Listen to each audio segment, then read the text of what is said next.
Senate will come to order. Mr. Carpenter, please call the roll. Senators Aguilar, Baumgardner, Cook, Corum, Court,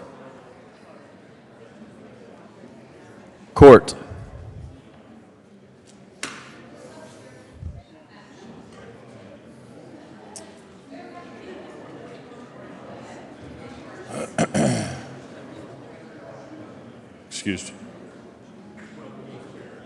Crowder,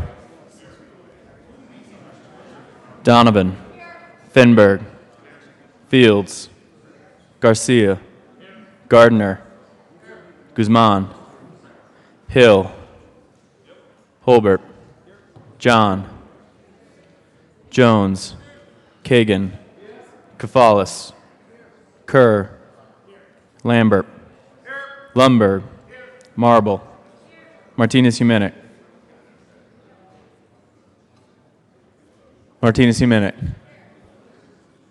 Merrifield, Moreno, Neville, Priola, Excused. Oh, he's here. Present. Scott, Smallwood, Sonnenberg, Tate, Todd, Williams, Zinzinger, Court. Mr. President. Here. Morning roll calls, 35 present, 0 absent, 0 excused. We have a quorum. Senator Corum, please come and lead us in the pledge. Thank you, Mr. President. Members and guests, please join me in the Pledge of Allegiance to the United States of America. I pledge Allegiance to the flag of the United States of America and to the republic for which it stands, one nation under God, indivisible, with liberty and justice for all. Approval of the journal, Senator Williams. Thank you, Mr. President.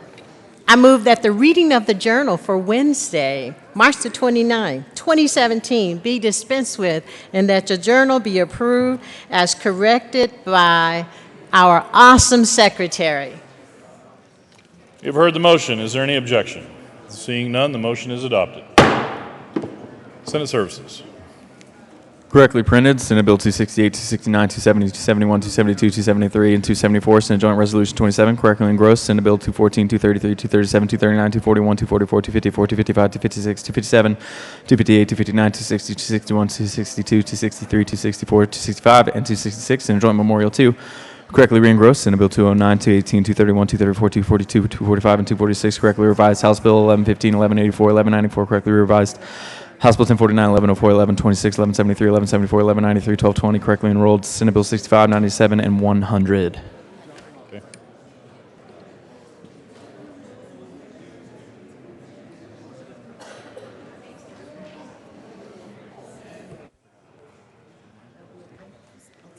Well, that's it. We've done it. Majority Leader Holbert. Thank you, Mr. President. I move the Senate proceed out of order for consideration of a tribute and moment of personal privilege. Motion for the bodies to proceed out of order for purposes of hearing a tribute and personal privilege. All those in favor say aye. All opposed, no. The ayes have it, and we'll proceed out of order. Senator Fields. Thank you, Mr. President. I request a moment of personal privilege. Granted for all three of you. Thank you, Mr. President. Members, I'd like to present a tribute from the Colorado State Senate. Colleagues, please, attention. Thank you, Mr. President. Convened in the first regular session of the 71st General Assembly, hereby extends our heartfelt congratulations and commendations to Dr. Tyler, Aurora Chamber Woman of the Year. A tribute to a phenomenal woman who is a visionary, she's an innovator, and she is a soulful woman who really understands what's going on in our community. She is showing every girl, every boy, that leadership does not require a necktie. We stand in recognition of all that you've done in the state of Colorado and in the Denver Aurora community. We also wish you all the best as you establish your new endeavor as the Equity Project, which is to support communities and businesses and local government in their efforts to foster equity. Your inspiration and courageous voice to advance inclusion and equality is appreciated and recognized by this body, and we thank you for everything that you've done. This is on request of Senator Rhonda Fields, Senator Nancy Todd, and Senator Daniel Kagan, and I also have standing with us Senator Angela Williams. Given on this day in March 2017, State Capitol, Denver, Colorado, it's signed by our state president, Kevin J. Grantham, President of the Senate. Please join me in welcoming Aurora Chamber Woman of the Year, Dr. Tyler.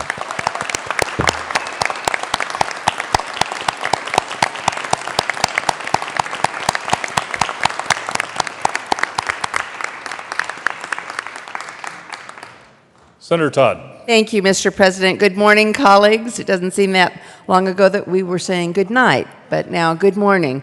And along with our wonderful Woman of the Year, we also have the President of the Aurora Chamber with us, Kevin Hogan. Please join me in welcoming Kevin to the Capitol as well. Thank you.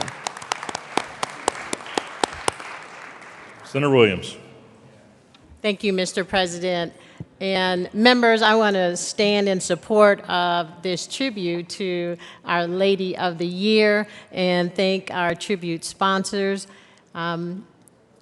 This woman is a person who is so deserving of this recognition in our city and our state. I've met Nita Mosby Henry. Wow. When I started running for office, I think. But I'll tell you that she is incredible. She's in the community, and the work that she does at Children's Hospital impacts our community and the children that are ill, bringing inclusiveness to Children's Hospital as the vice president. And if you've attended some of our diversity trainings here at the state capitol during the beginning of session, it is Dr. Henry who brought those to the state capitol with all of her acknowledgments and her knowledge on inclusiveness. So congratulations and thank you, Mr. President. Senator Fields. Thank you, Mr. President. And I also want to acknowledge her husband, who is my pastor, Dr. Timothy Tyler. Will you please stand? We're so glad you're with us as well.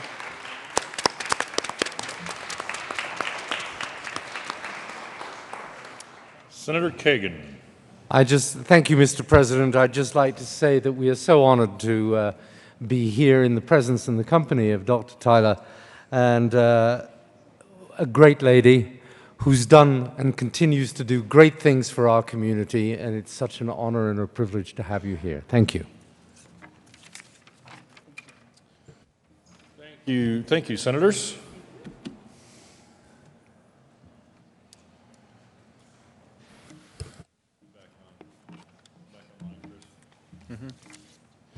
Third reading of bills, consent calendar. Mr. Carpenter, would you please read the titles to all the bills on the third reading of bills, consent calendar? Senate Bill 233 by Senator Tate and Representative Arnn concerning the schedule of appeal of reports by the Department of Law to the General Assembly. Senate Bill 241 by Senator Tate and Representative Hooten concerning the schedule of appeal of reports by the Judicial Department to the General Assembly. Senate Bill 239 by Senator Williams and Martinez-Humanic and Representative Singer and Thurlow concerning additional authority for the controller to allow non-monetary adjustments for information technology capital projects in certain circumstances. House Bill 1115 by Representatives Buck and Janal and Senators Kafalas and Tate concerning the establishment of direct primary health care agreements to operate without regulation by the Division of Insurance. Senate Bill 214 by Senators Smallwood and Garcia and Representatives Exum and Pedersen concerning the creation of the Voluntary Firefighter Cancer Benefits Program. Senate Bill 255 by Senator Lambert and Representative Rankin concerning the creation of the Technology Advancement and Emergency Fund in the Office of Information Technology and in connection therewith making an appropriation. Senate Bill 257 by Senator Moreno and Representative Rankin concerning the creation of the Community Museums Cash Fund for the administration of revenues generated by community museums operated by the State Historical Society in connection therewith making an appropriation. Senate Bill 258 by Senator Lundberg and Representative Rankin concerning the use of an open educational resources in public institutions of higher education in connection therewith making an appropriation. Senate Bill 259 by Senator Lundberg and Representative Rankin concerning a transfer of money from the general fund of the cash funds administered by the state departments for the protection of the state's natural resources. Senate Bill 261 by Senator Lundberg and Representative Young concerning the creation of the 2013 Flood Recovery Account and Disaster Emergency Fund. Senate Bill 264 by Senator Moreno and Representative Young concerning funding sources related to services for behavioral or mental health disorders. Senate Bill 265 by Senator Lambert and Representative Hamner concerning a transfer of money from the State Employees Reserve Fund to the General Fund. Senate Bill 266 by Senator Lambert and Representative Hamner concerning a reduction in the amount of the General Fund reserve required for the fiscal year 2016-17. House Bill 1194 by Representative Foote and Senator Cook concerning technical changes related to the operating of pathways in technology or early high schools. House Bill 1184 by Representative Duran and Senators Grantham concerning developing additional resources for modern technology education in public schools. Majority Leader Holbert. Thank you, Mr. President. Before we take up the third reading of bills consent calendar, notify the body that there has been a request to remove House Bill 1115 from the consent calendar. House Bill 1115, and also, Mr. President, I move that we lay over House Bill 1115 until Friday, March 31st.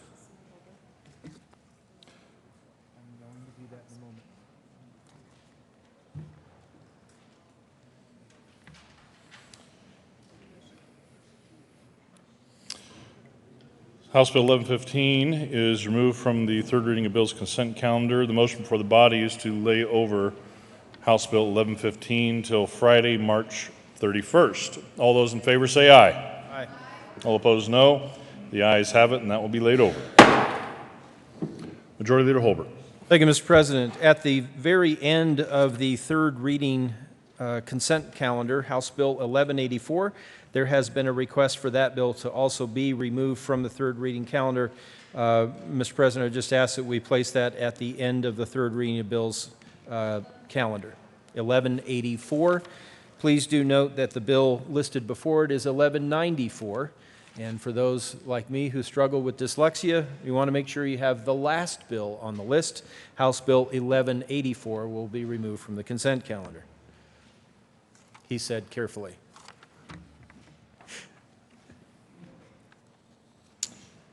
Majority Leader Holbert.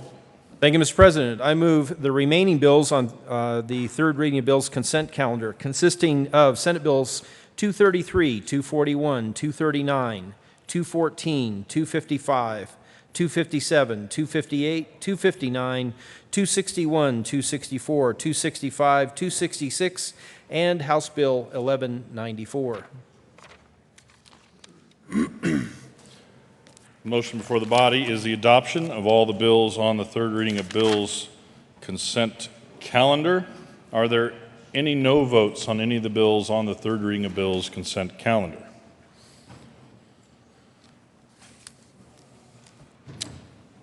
With a vote of 35 ayes, 0 noes, 0 absent, 0 excused, Senate Bill 233 is adopted. Co-sponsors: Senator Zenzinger, Senator Scott,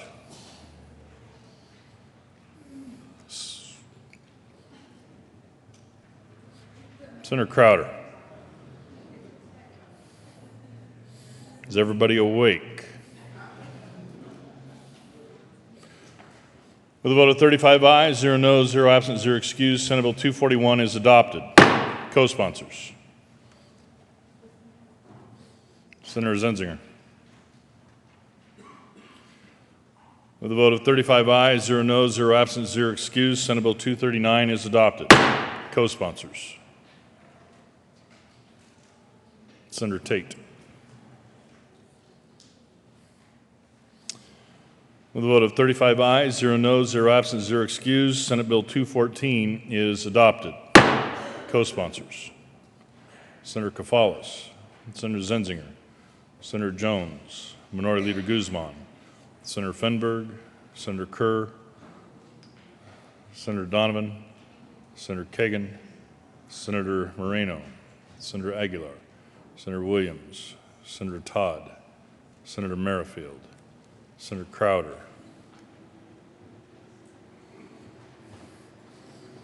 Senator Scott, Senator Martinez-Humenick, Senator Tate, Senator Gardner. Please add the President.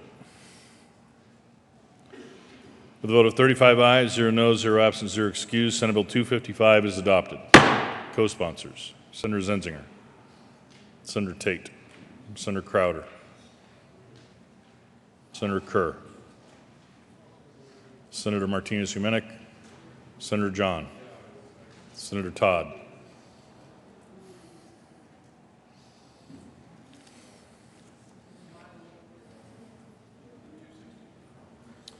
the vote of 35 ayes, 0 noes, 0 absent, 0 excused, Senate Bill 257 is adopted. Co-sponsors: Senator Williams, Senator Merrifield, Senator Donovan, Senator Fenberg, Senator Fields, Senator Kerr,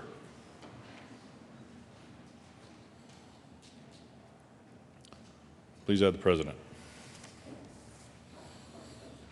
With a vote of 35 ayes, 0 noes, 0 absent, 0 excused, Senate Bill 258 is adopted. Co-sponsors: Senator John, Senator Zenzinger, Senator Kerr, Senator Kafalis, Senator Jones, Senator Merrifield, Senator Donovan, Senator Todd, Senator Fields, Senator Hill, Senator Martinez-Humenick, Senator Tate, Senator Cook, Senator Neville, Senator Marble.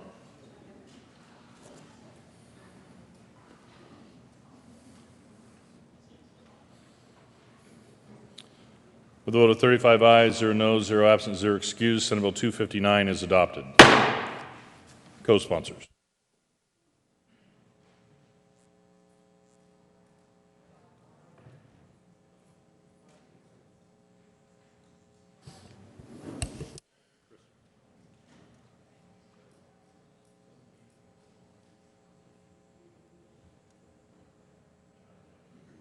we're on co-sponsors on 259.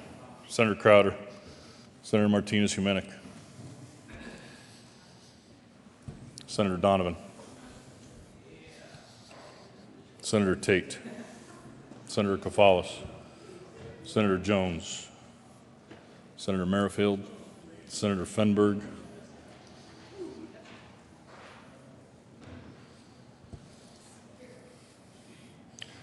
the vote of 35 ayes, 0 noes, 0 absent, 0 excused, Senate Bill 261 is adopted. Co-sponsors: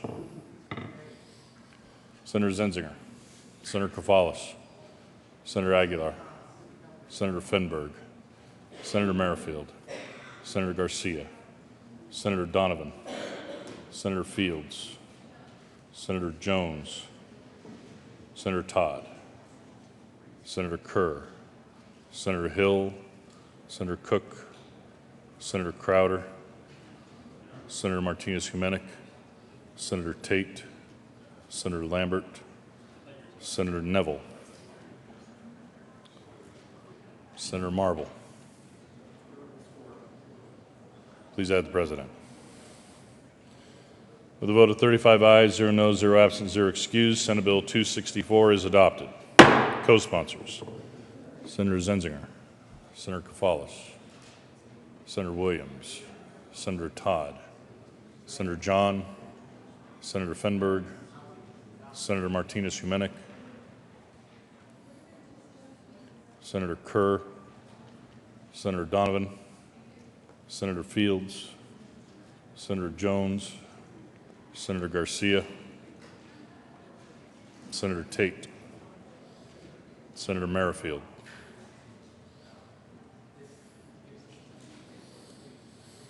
with a vote of 35 ayes, 0 noes, 0 absent, 0 excused, Senate Bill 265 is adopted. Co-sponsors: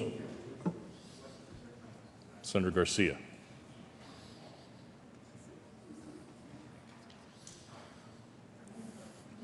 with a vote of 35 ayes, 0 noes, 0 absent, 0 excused, Senate Bill 266 is adopted.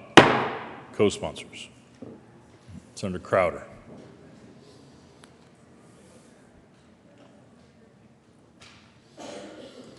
please add the President.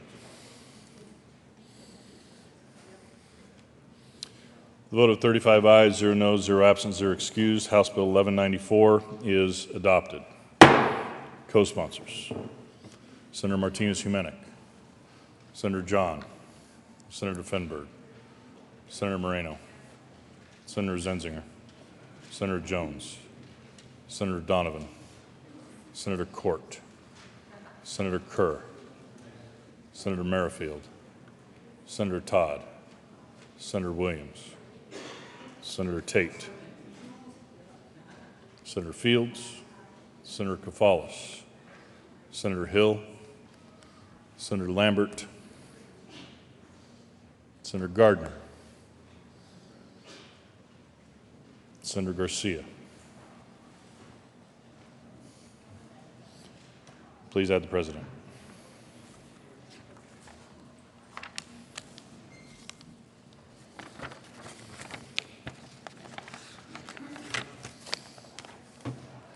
Jerry.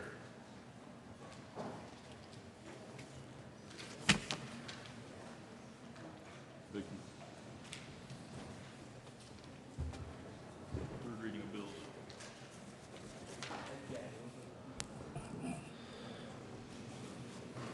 Third reading of bills. Mr. Carpenter, please read the title of Senate Bill 237.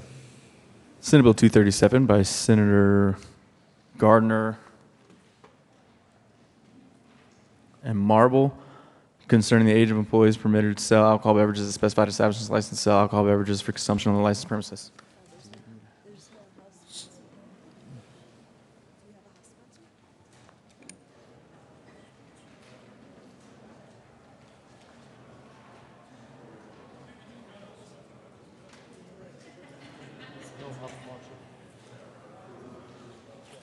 Majority Leader Holbert. Thank you, Mr. President. I move that we lay over Senate Bill 237 until Friday, March 31st for the lack of a House sponsor. Question before us is to lay over Senate Bill 237. All those in favor signify by saying aye. Aye. All those opposed say no. The ayes have it. Senate Bill 237 will be laid over. Mr. Carpenter, please read the title of Senate Bill 244. Senate Bill 244 by Senator Priol and Representative Gray, concerning retail food establishment license fees. Senator Priola. Thank you, Mr. President. I move Senate Bill 244 on third reading and final passage. And just to explain further to my colleague from Denver County, this bill fixes some things in House Bill 1401 from last year. It addresses two main concerns that two counties in the state of Colorado had. One is Weld, who felt like the money they already spent was trapped because of last year's bill. And the other is Mesa County, who wanted the option to be able to spend less and have lower fees than last year's bill. So I ask for an aye vote. Question for the body is the adoption of Senate Bill 244. Are there any no votes? With 35 ayes, 0 noes, 0 absent, 0 excused, Senate Bill 244 is adopted. Co-sponsors. Majority Leader Holbert. Senator Scott. Mr. Carpenter, please read the title to Senate Bill 256. Senate Bill 256 by Senator Lambert and Representative Hamner, concerning hospital reimbursement rates for the 2017-18 state fiscal year. Senator Lambert. Thank you, Mr. President. I move Senate Bill 256 on third reading and final passage. Question before the body is the adoption of Senate Bill 256. Are there any no votes? Senator Zenzinger, Senator Fields, Senator Kafalis, Senator Garcia, Senator Court, Senator Kerr, Senator Fenberg, Senator Donovan, Senator Aguilar, Senator Jones, Senator Merrifield,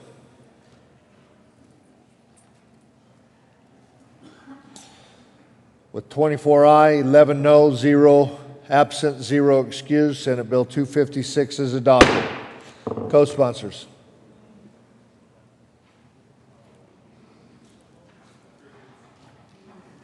Mr. Carpenter, please read the title. I'm sorry. Please add President Grantham as co-sponsor on Senate Bill 256. Mr. Carpenter, please read the title to Senate Bill 263. Senate Bill 263 by Senator Lambert and Representative Hamner, concerning capital-related transfers of money. Senator Moreno. Thank you, Mr. President. I move Senate Bill 263 on third reading and final passage. Is there any discussion on Senate Bill 263? Seeing none, the motion before the body is the adoption of Senate Bill 263. Are there any no votes? The vote of 35 ayes, 0 noes, 0 absent, 0 excused. Senate Bill 263 is adopted. Co-sponsors: Senator Kafalis.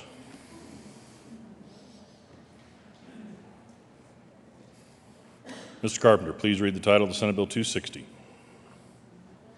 Senate Bill 260 by Senator Lambert and Representative Hamner concerning transfers to the general fund from cash funds with severance tax revenues. Senator Lundberg. Thank you, Mr. President. I move for the adoption, I actually move Senate Bill 263 and ask for its favorable adoption.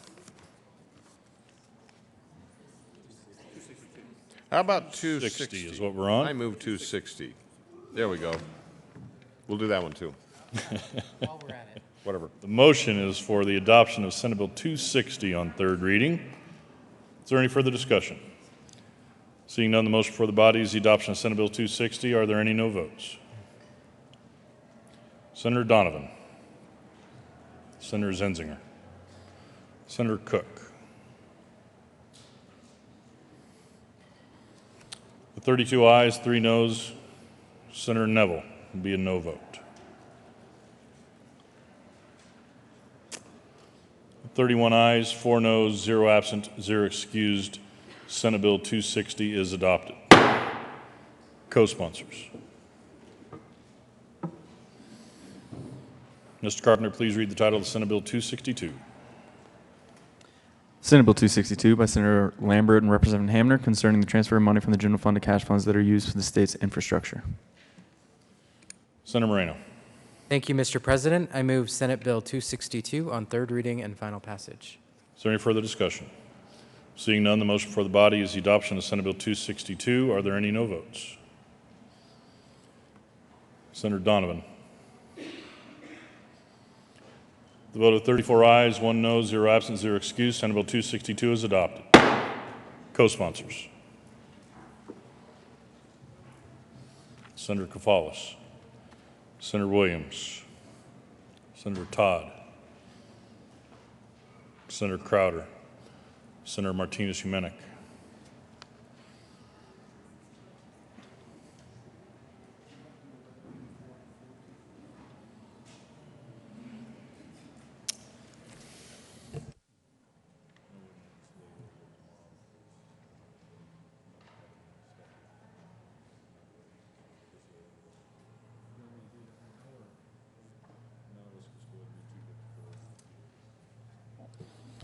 Mr. Carpenter, please read the title of the Senate Bill 254. Senate Bill 254 by Senator Lambert and Representative Hamner concerning the provision for payment of the expenses of the executive, legislative, and judicial departments of the state of Colorado and of its agencies and institutions for and during the fiscal year beginning July 1st, 2017, except as otherwise noted. Senator Lambert. Thank you, Mr. President. To move Senate Bill 254 on third reading and final passage. Is there any further discussion? Senator Aguilar. Thank you, Mr. President. Members, I am going to be a no vote today, primarily related to the cuts we are taking from our hospital provider fee, and I'm hopeful that after conference that issue is resolved and that I can support the bill. But I wanted to come up because I feel as if a lot of people are blaming our budget issues on Medicaid and the Medicaid expansion. And I want to explain that actually under the Affordable Care Act, Medicaid expansion was paid for 100% by the federal government in 2014, 15, and 16.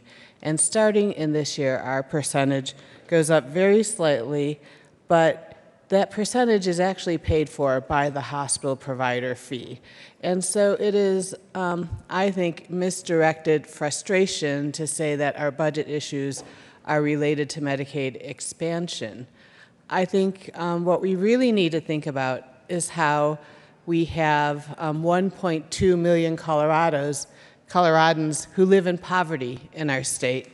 because their incomes don't allow them to support a standard of living that would allow them to purchase private health insurance.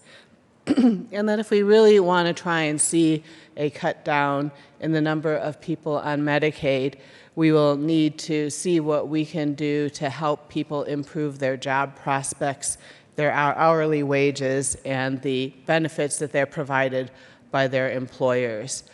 Until then, it makes no sense to make people wait until they're in critical condition and show up at a hospital where their care will cost us 10 times more than if they had had primary preventive care, which is what Medicaid allows us to do. Additionally, when they do show up at the hospital, as my colleague from the Southeast reminds me, they get treatment, and somebody pays for that. And the person that pays for that is everybody else who has private insurance. The costs are shifted onto us.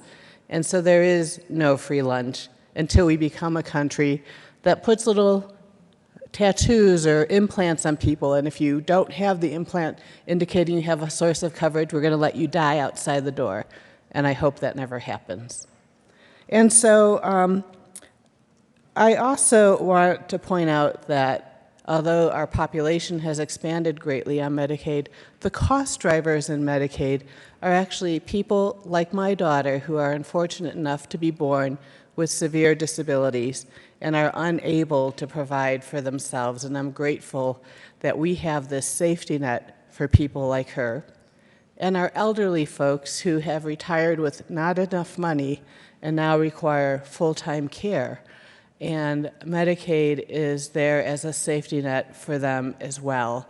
And so I just wanted to use this as an opportunity to remind you that the issue in our budget is not related to Medicaid expansion, and I know Senator Court could talk for hours about what she believes the issues are related to. And remind you that Medicaid it's not a privilege to qualify for Medicaid. It's a sign that you're unfortunate enough, as 74% of the people on the expansion population are, of working and still not earning a living wage.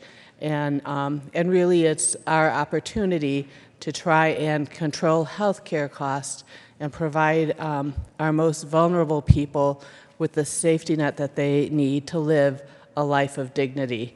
So I want to thank Senator from Adams County and our other senators for the hard work they did on this budget. I'm hopeful that when this comes back to us in a couple of weeks, it will be something I will support, but today I will be a no vote. Thank you. Senator Kerr.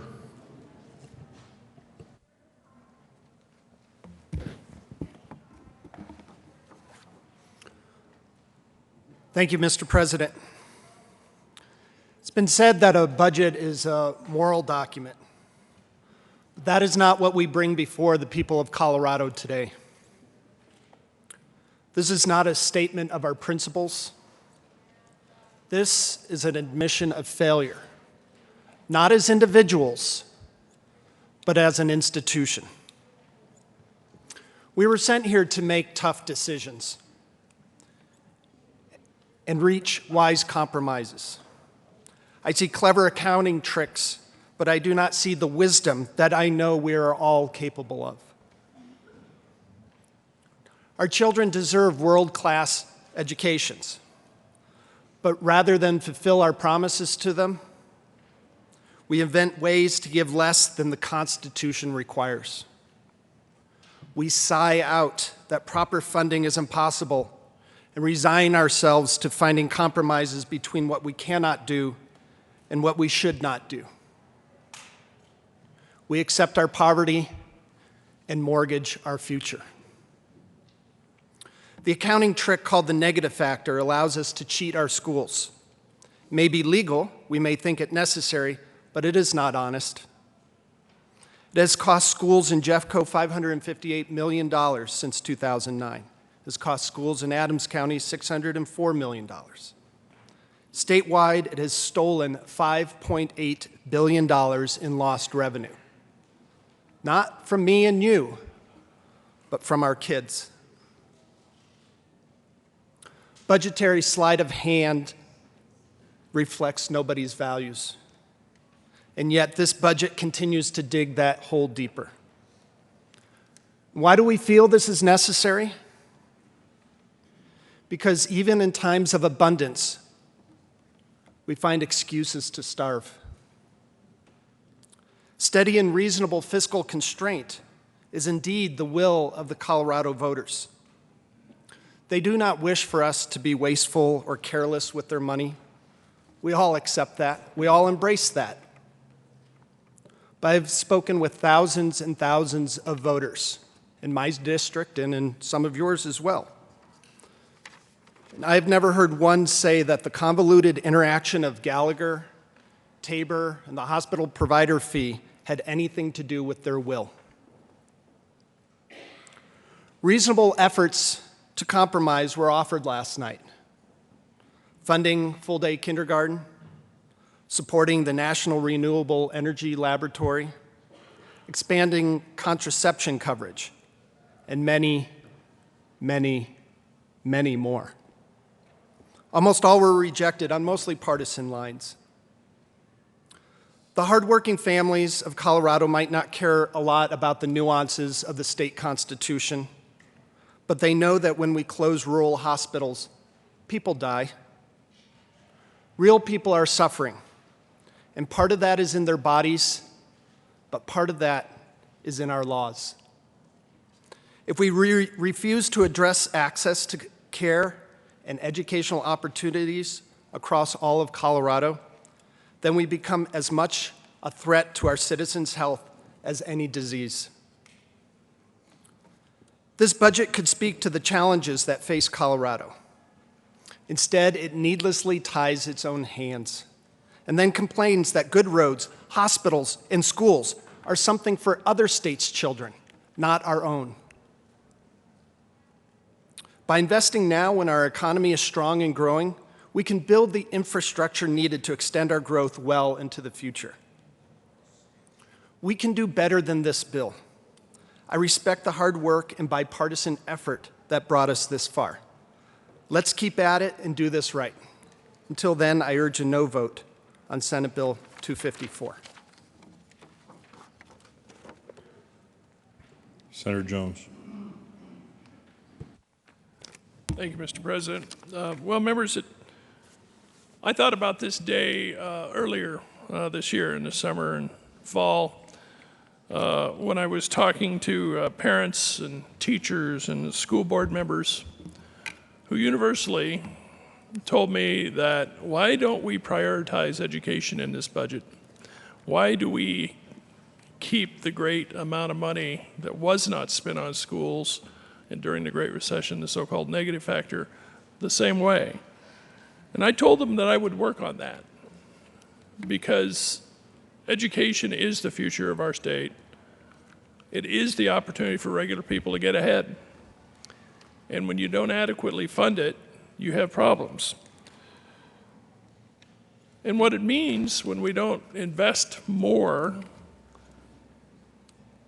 is that young people and not so young people in college get a poor education. In Longmont, in the Safe Range School District, at Skyline High, there are two more young people, I shouldn't call them kids at that age, per classroom. What that means is they get less instruction time from the teacher, things that could help them in the future, breakthroughs that could help and make a difference. How many of you can remember a high school teacher taking the time to inspire you and teach you and talk about what a great thing education is because you can get ahead because of it? I remember mine, Mr. Laney, Mr. Mills. They changed my life. And what we're doing here is saying, well, they don't need to spend as much time with you and help you with those transformative experiences. What we're doing here is we're making that debt even bigger. It was $1 billion. We got it down to about, what, 850. Now we're putting 50 million back to that debt. So we're back to almost, what, 900,000. We're back basically to the $1 billion cut. So those young people in the high schools will not get that instruction time. And in fact, the school district boards will struggle to try to not make it any worse. I appreciate that we funded the inflation and enrollment increases. That's good. I appreciate that very much. But we're losing ground in what we owe these students and what we owe our state and what we owe these students' future to our state. And for that reason, I'm going to vote no. I don't want that to imply I don't appreciate what the Joint Budget Committee has done. It's an enormously difficult job. We have a budget that is in bad shape, in part because of artificial budget constraints that were put in place many years ago that we do a great job of communicating to the public about. I had a Facebook post saying I thought gambling money and marijuana money were helping with education. A lot of people don't understand the fundamental flaw that it was created by Tabor and Gallagher and how that needs to be fixed, or else we're going to make this even worse for these young people. Colorado's lucky to have a lot of college graduates, but we import that talent, by and large. People in Colorado know they live in a great state. They know there's a lot of opportunity here. They want that for their children too, and I'm hearing loud and clear from them that what we're doing here, increasing the negative factor, increasing this debt, is not okay. It's not okay for them, it's not okay for the kids, it's not okay for the state, so therefore I'm voting no. Minority Leader Guzman. Thank you, Mr. President. Year after year, we come to this place in time, the place where we have considered the budget. This year, the budget started with us here in the Senate, and we have come to the place where we vote. We have debated and argued and done all of those things. We are, of course, controlled by many outside forces, many strings outside of this chamber. And those include the constituents that we have, the issues about our climate, the issues about simple things for some, meaning traffic, potholes in the roads, classrooms without teachers, all of those things, the outside strings that are so important to us. I look at this budget at this time as a living document. It's a living document because it's not finished. We've had the honor here in the Senate of beginning the budget. Well, actually, the JBC had the honor of beginning the budget. And we have the honor of receiving the mantle and moving it forward. If it wasn't a living document, we would not have any hope that we can do something about the hospitals that are going to close. If it wasn't a living document, we would be really sad right now because we would not be able to do anything more for the children and elders who will lose their health care, or the jobs that will be lost across the state of Colorado. Because it's a living document and not a finished document, we are all right now being challenged to dare greatly. To dare greatly. Go beyond where we've been before, compromise more than we've ever done, but yet hold dear to those principles that we each believe in. This is a beginning, and this is why I will vote yes, because we are at a different stage. This is not the end. I respect the no votes. as well as the yes votes. Because we are at the beginning. A majority no vote, if we all voted no, or if there were enough votes to vote this down today, then that would stop the process. And it would no longer be a living document. It will end and be done. It would not be a document, it would not be an opportunity for us to consider the words we heard today, calling us to listen to the moral compass, calling us to listen to the voice of each other. Members, it cannot stop here. I respect the no confidence vote because without it, we lack the moral compass. Without the no vote, we are not reminded that we need to write our course or to move in a better direction. And I respect the yes votes because without a yes vote, we cannot continue to move to the better end. I want to thank all of the hard work of the JBC, the members. I want to thank the hard work of our own committee members, those of us, 35 of us, who've worked so hard. There have been many arguments. There are many scars along the way. But this is why my vote is a yes, because it is a living document. We are in the middle stage of the race, and my hope is that we will continue the movement forward and finish the course as it comes back here with a better document that has listened to the major no's of our chamber. Thank you, Mr. President. Majority Leader Holbert. Thank you, Mr. President. And thank you to the Minority Leader. When I had the opportunity, the privilege of being elected as the Majority Leader, the first place I went was to the Minority Leader's office.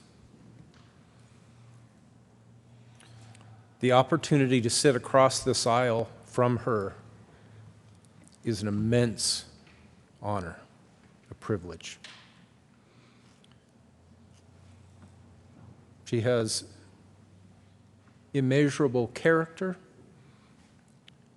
and she demonstrates leadership. It is a challenge for me, and it's an honor. Having voted no on budgets before, I come here to ask you to vote yes on this one. Because character matters and leadership matters, and the Minority Leader is correct. We can stop this process here and now, or we can take the next step in this process and move it forward. In 2012, I gained some notoriety because a budget passed out of the House 64-1, and I was the one. At the end of that, I think there were 8 or 9 of us total who voted no on that budget, but the majority voted yes in both chambers. The process continued.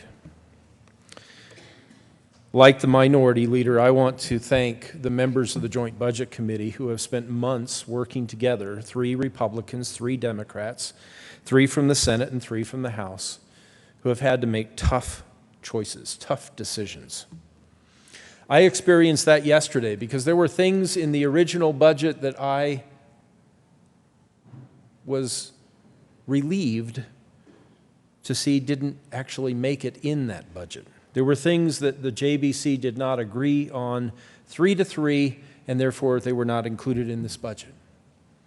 But as Majority Leader, the person, the member who has the most power here on the floor, there was nothing I could do to stop the majority of the 35 from choosing to put some of those things back in the budget. There was nothing I could do with my single vote to stop those that failed or move them through. It is the process.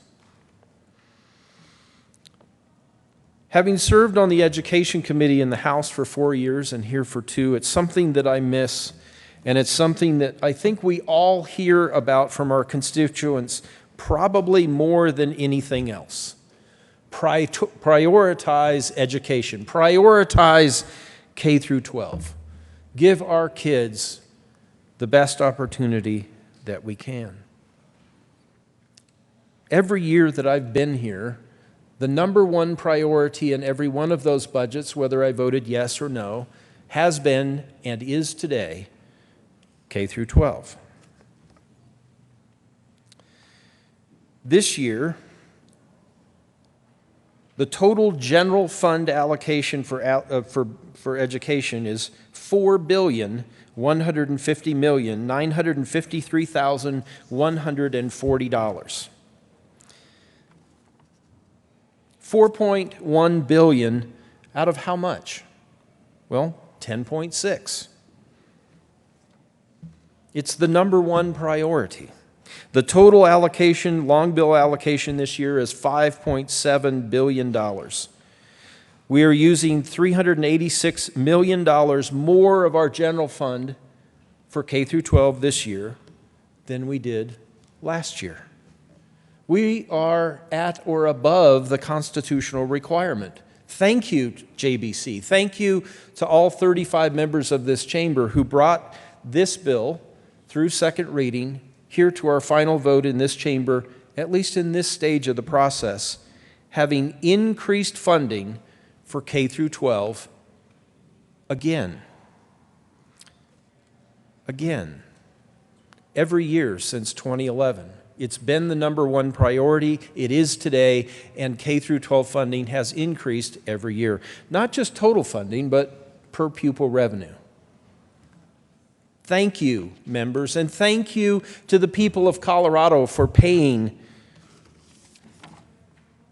$10,690,998,158 in state tax dollars. That's what the general fund is, $10.6 billion, more than last year. Thank you. Minority Leader, thank you for your example. Thank you for your words. And I join you. I am proud to join you in asking for an aye vote on this budget at this point in the process. Very likely it will go over to the House, assuming it gets 18 or more votes here today, and very likely that the House Appropriations Committee will start by stripping most, if not all, of the work off of the budget that we did here last year, win or lose. And then sometime the Monday following, we'll probably have the Joint Budget Committee bring us back a budget that looks very much like where we started yesterday. There might be some things added to it that I don't like, or there might be some things taken out of it that I don't like. But the real vote, as it was in 2012 when I started off as the only no vote, it won't end up that way. The real count will matter when we come back and look at concurrence or adherence on Senate Bill 254 and the companion bills that might come back. That's really where the question will be for us at the end of the process. And I would be grateful for your aye vote here today so that this bill, the budget, can move on to the next step in the process. Thank you, Mr. President. I ask for an aye vote. Senator Gardner. Thank you, Mr. President. Thank you, members. Thank you to the Minority Leader, Majority Leader, and President for letting me go somewhat out of sequence. I appreciate the opportunity and your attention this morning. I would be remiss if I didn't take a moment to express my gratitude and respect to all the members of the Joint Budget Committee for their very hard and difficult work making choices and decisions that, frankly, are impossible and certainly unenviable. I must say that I was not going to speak this morning, but after hearing some of the speeches from my good colleagues, it reminded me of speeches I've heard 8 times before this one, and again yesterday, describing this budget and any budget at all as a moral document. And really, frankly, though not said, the unsaid rhetorical sleight of hand there is that budgets are moral documents and this one is immoral. Well, I have for 9 times now railed in my mind about this notion and description of a document of government, the result of the efforts of 100 very imperfect people being described as a moral document. And I, the most imperfect of all, so take it not as a criticism, but a reality. What the budget is a reflection of the resolution of conflicting public policy choices based upon the underlying moral values of all of us, but competing moral values.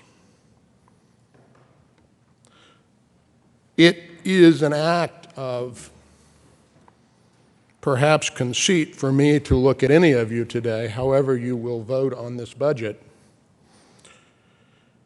and criticize you for the very difficult public policy choices you make on a moral ground. I disagree with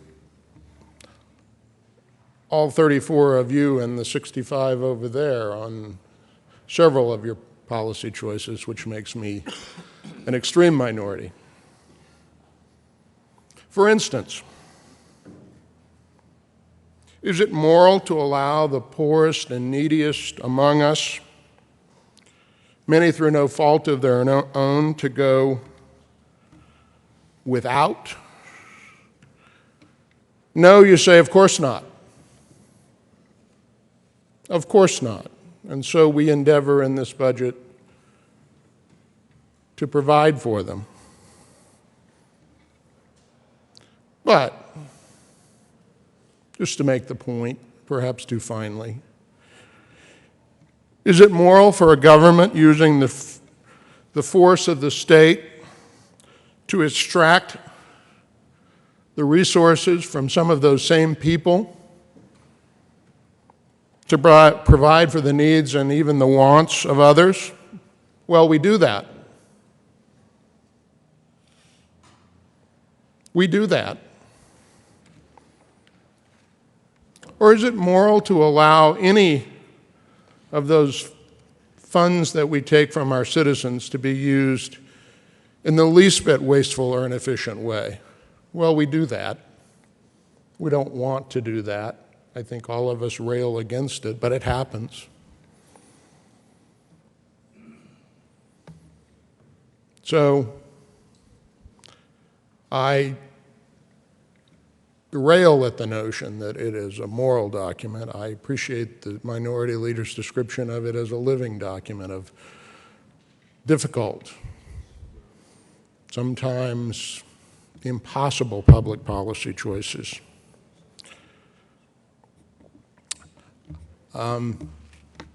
Several people have come here today and said, I will have to be an aye vote, I will have to be a no vote. Members, I will have to be a vote on this, the 9th budget I will vote upon. I have been a yes on some and a no on others. And a little secret for all of you, I've been a no on some that I've liked a little better than some that I was a yes on.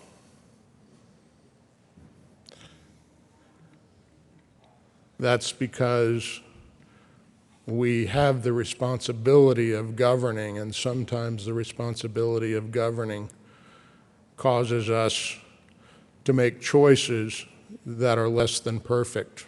In fact, always less than perfect.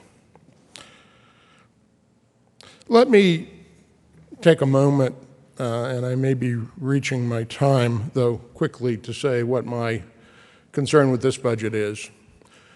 It fails to account for what the number one concern in my district is even today, and that is prioritizing transportation.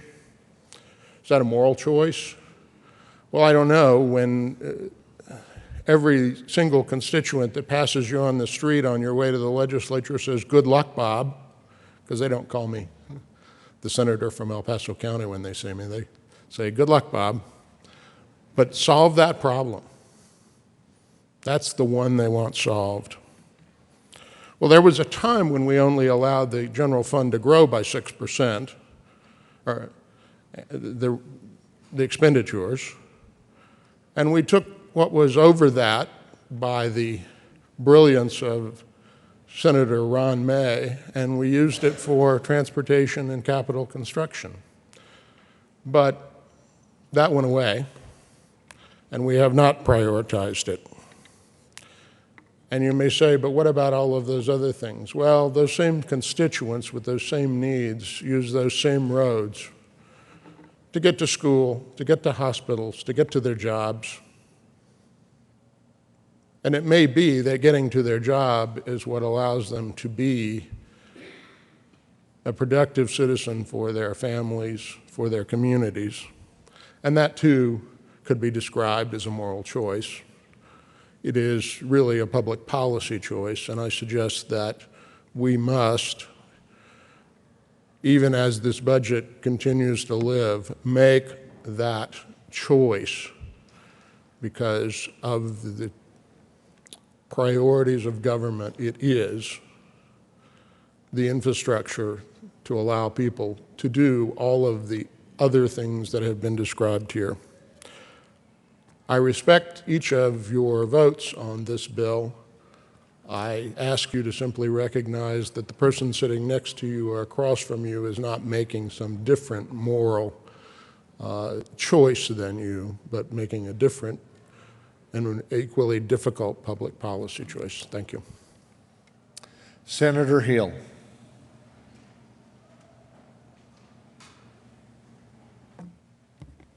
Mr. President, colleagues, after a long day of work yesterday, some of us, I am sure, went home elated with a sense of triumph. I was not one of them. My heart was heavy that we justified the cynicism of many of our constituents. Pastor Vern Rimple's prayers yesterday were for us to govern with the better angels of our nature. Sadly, it seems the only part of our work that was supernatural may have been our short-sightedness.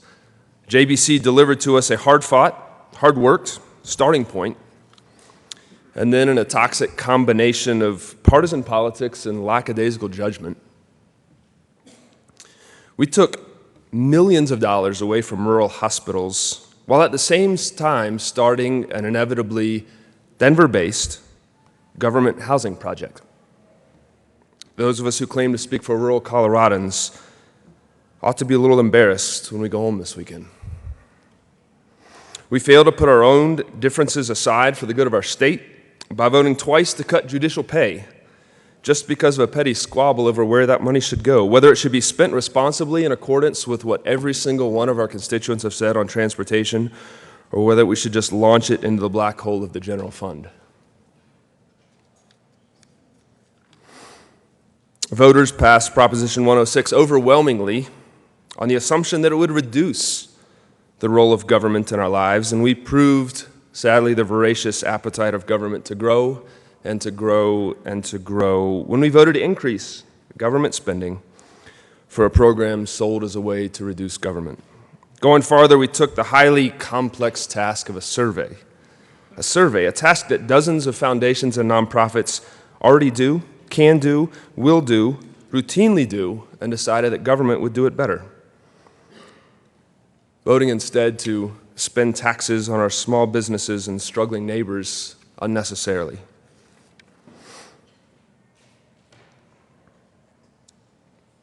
Colleagues, I often am amused that the word Senate comes from the Latin root senatus, literally a council of elders.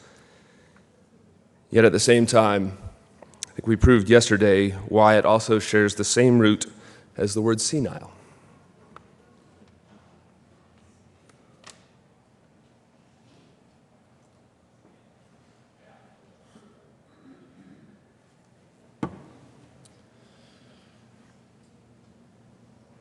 Senator Lundberg. Thank you, Mr. President. Well, this is my 15th vote on a budget, or 15th budget to vote on. And this one I had a much more upfront perspective on, having gone through the process for the last several months, line by line, taking literally hundreds of considerations and, I don't know, scores and scores of individual votes, and saw what the realities we had to work with, and I'm urging a yes vote. I don't think it's a perfect document either. I really agree with the minority leader who clearly said we need to move this down the process. I believe we do. A little bit of clarity I'd like to give, and because I'm the one who made the contention several times that Medicaid has driven much of the problems we have today, I insist that is correct. If you look at the line items, its general fund is growing this year by 7.3%, cash funds by 18.9%. The Medicaid expansion really has supercharged that program, and we are faced with the probability of the states having to take on a much larger share in future budgets. So hang on, because it's only going to get much more difficult in the future years. But it's here today. It is driving this budget now. It is eating up all of the extra because, you know, we have an almost $29 billion budget this year, and that's the largest budget ever. Of course, that's essentially what we say most years. It is the largest budget ever. But within that is a whole lot of funding that has to happen. So it's not a zero-based budget at all. And there are only a few $100 million of juggle space any year. So if you throw a program in that takes a big chunk of that, yeah, that really puts the screws down on everything. Much discussion is given as to, is this a moral decision? Of course it is. It's a political decision. It's a decision on the direction for much of the state of Colorado in so many ways. There's a principle I want to adhere to, and it's what government is all about. It's to secure the inalienable rights that we were all given by God. To secure those rights. And that's the question, that's the grid I run this all through. Is that accomplishing that goal or is it not? In my judgment, with what we've had to work with, it is a good start. I'm anxious to see what the House may or may not do and what ultimately we come up with, but I'm interested in moving this down the road and ensuring that we do get to the end of that road, at least as best we can. We may be back before the calendar year is done, revisiting changes that may force us into a reevaluation of what we're doing. But with what we have today, I'm asking you to join me in voting yes for this document that reflects the values that we've put into it. Senator Fields. Thank you, Mr. President. And I want to thank the JBC members and all of us here in this chambers for the hard work that it requires to balance a budget. And when I look at this budget, I look at it as it relates to what we value. It's what we value. And I think that what we value is some of the things that we've been talking about. We talked about it last night. We've been talking since the beginning of the session. I think that we value our water. I believe that we value our land. I believe that we value our air. But I also think that we value people. We care about people. And part of that is our economy, making sure that there's jobs available, and we're doing everything to retain businesses and grow businesses. That's what we value, and that's what our budget should reflect. So when I hear comments about we may be spending tax dollars on unnecessary programs, I take issue with that. Because I think that any time this body decides to spend money, that we take that seriously, and we believe that that's something that requires our focus and our attention. It's not unnecessary programs. If we're investing in them, we should be proud of the investments that we're making in all the items that we have in this budget. Does the budget reflect all of my values, the things that I stand for? Not 100%. But I'm a member of this chamber, so it's no way that I can get 100%. But what we have in this budget right now is what we believe that we can fund. I'm pleased with what we're doing as it relates to the negative factor. I'm pleased with the amount that we'll be able to add to the per pupil funding for students. Not so happy with what we're doing as it relates to funding higher ed, but that's always been a challenge for us. Not that happy with what we're doing as it relates to our rural hospitals and what we're doing to create better access to health care. Concerned about that.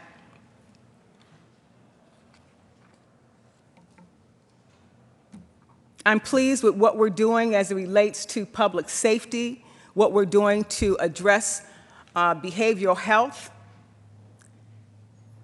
This budget has some good things in it, and I think overall it does reflect our values as we represent the citizens of Colorado in the Senate chambers. So I'm voting yes on this budget, and I hope you will as well. Senator Moreno. Thank you, Mr. President. Colleagues, this was my first year on the Joint Budget Committee. And if you're looking for advice from a first-timer, I'll tell you that you should choose to be on this committee when there are more pennies in the piggy bank. But I want to thank my caucus for the trust you've placed in me to defend our values on the Joint Budget Committee. Because at the end of the day, how we choose to invest our dollars as a state is a question of values. So I'd just like to tell you what I value in this budget. I value that on average, we were able to increase funding per pupil to our students by $185. I value that we were able to include a very modest raise for our hard-working public employees. I value that we were able to increase higher education with the hope that we can limit the tuition increases that are borne by students and their families.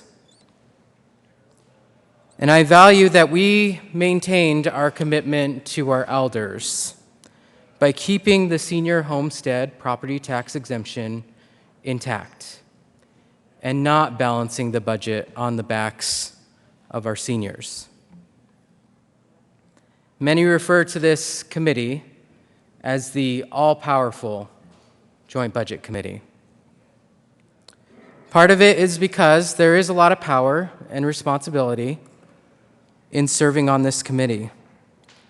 But I think it's because of the power that you can have on people's lives through the budget.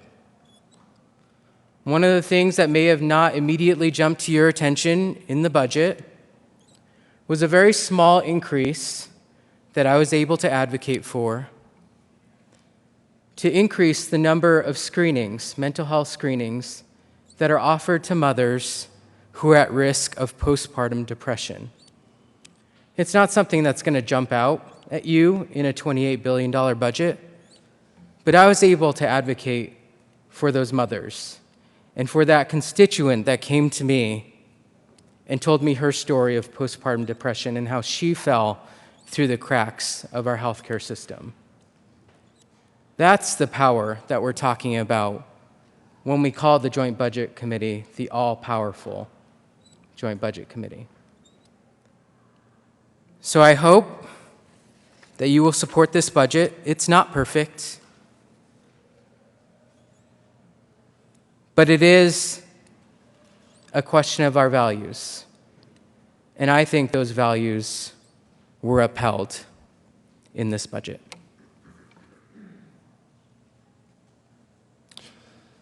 Mr. President.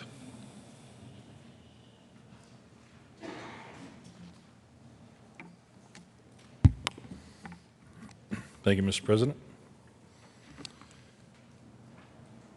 Colleagues, yesterday I found myself in a little bit of the twilight zone, I suppose, having stood down in this well for the last 2 years with the senator from Colorado Springs as well as the former senator from Denver, defending the document that we worked so hard for, that we'd spent months on,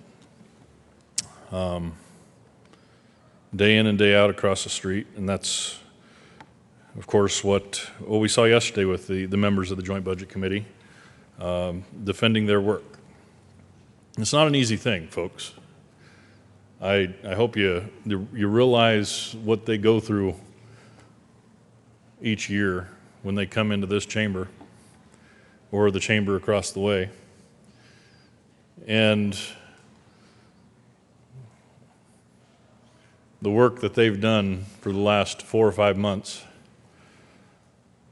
not perfect, it's been said multiple times here, but good work.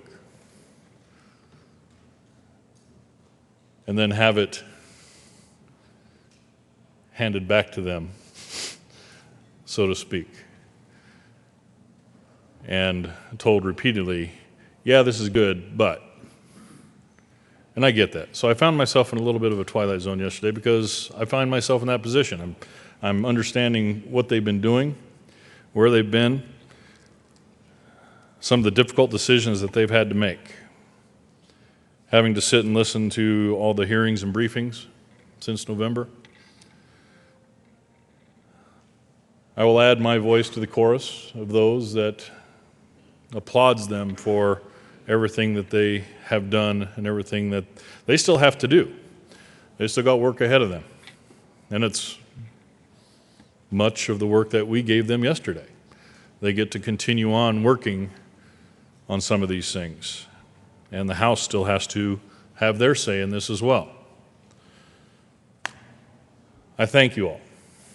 Thank you, gentlemen, for the work, the time, the effort that you put into this. I certainly respect everything that you've done. I suppose there's probably not a single one of the 35 of us in here that wouldn't, if given the opportunity, would take this entire document and completely change it around and make it our own, if we could. And that includes the 3 members of the Joint Budget Committee. No one thumbs through this document and says, this is exactly what I wanted. Wow. No one does that, folks. No one. We look at this and we go, gosh, I wish we didn't have to do that. We look at another section, another department, I wish we didn't have to do that. Every year we do this. Minority, majority, we get the opportunities to look into the process from November on. Not just yesterday, and not just today, not just this budget week. We have months to contribute to this process with our Joint Budget Committee members. And it was my experience across the street that there's not near enough of us that take that opportunity across the street to inject ourselves into the process, a process that the three members actually welcome and would like more of that upfront input.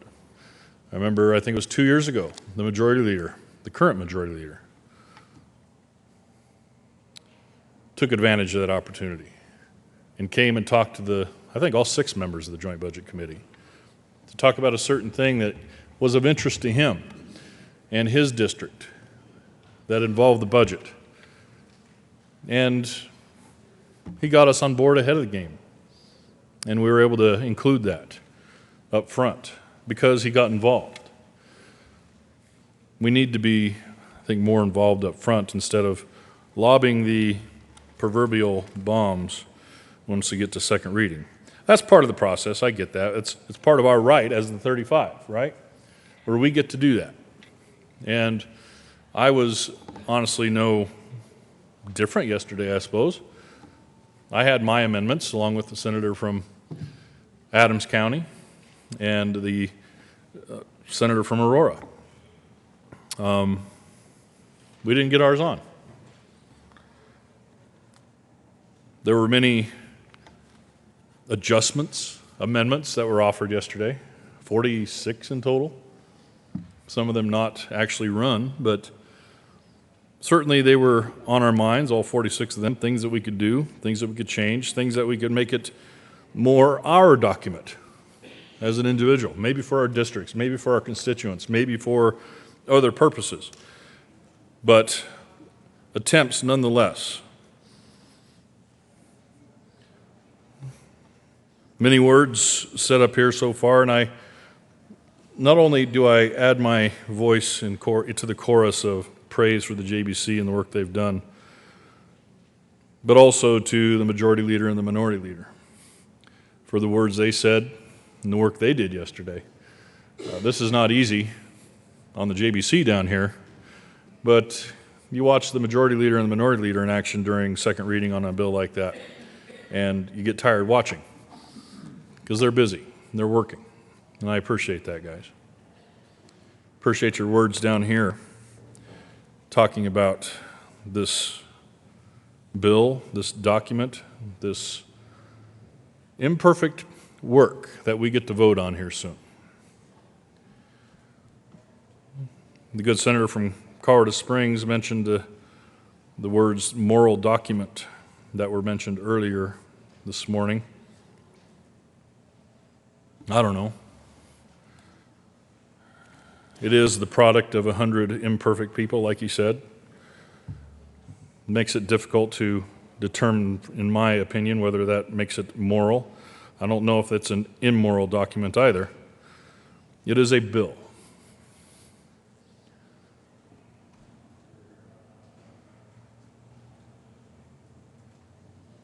I do take issue with some things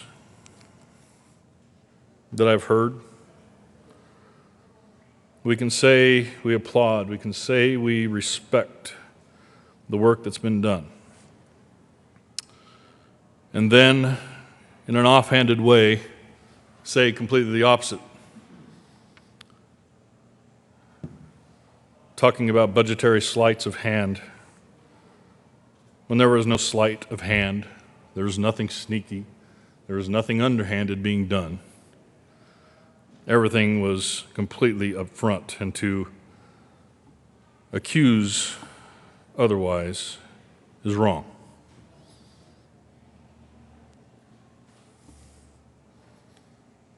This was apparently an admission of failure, this document.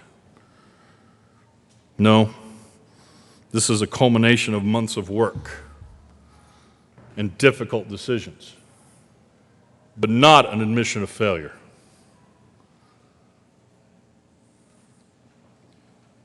Many fixes, so-called amendments, we call them, were offered, implying that they were the fixes that would have garnered support for this document.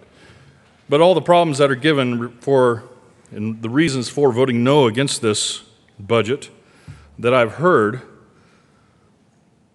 none of those amendments would have actually fixed these issues, these grand issues that we have with this budget. None of those amendments would have solved the big issues that we claim compel us to oppose it. Respect has to be more than a word, it has to be an action.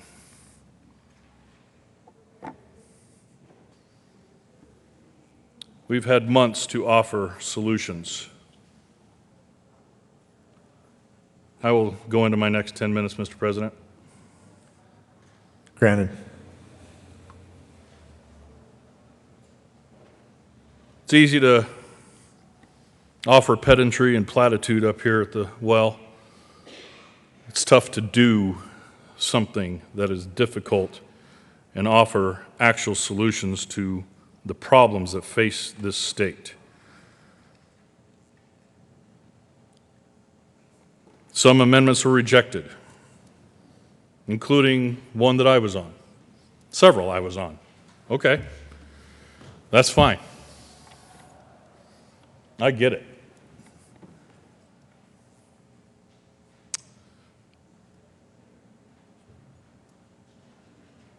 When I offer an amendment, because it's something that's been there, something that's good for my district, something that's good for parts of rural Colorado, I don't get what I want, I'm going to move on. I'm going to move on, I'm not going to cry over spilt milk, and I'm going to support this budget. Do I get everything I want? Never. Never do I get everything I want. But I support this budget, and I support the work that's been done. There's been back and forth on whether or not Medicaid is the problem.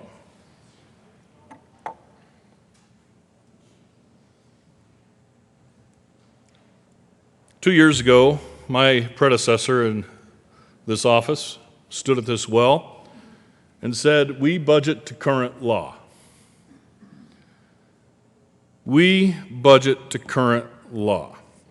So I ask you, since 2006, what substantive changes have been made in Colorado revised statutes that have been removed that make it better or worse for us to manage our budget?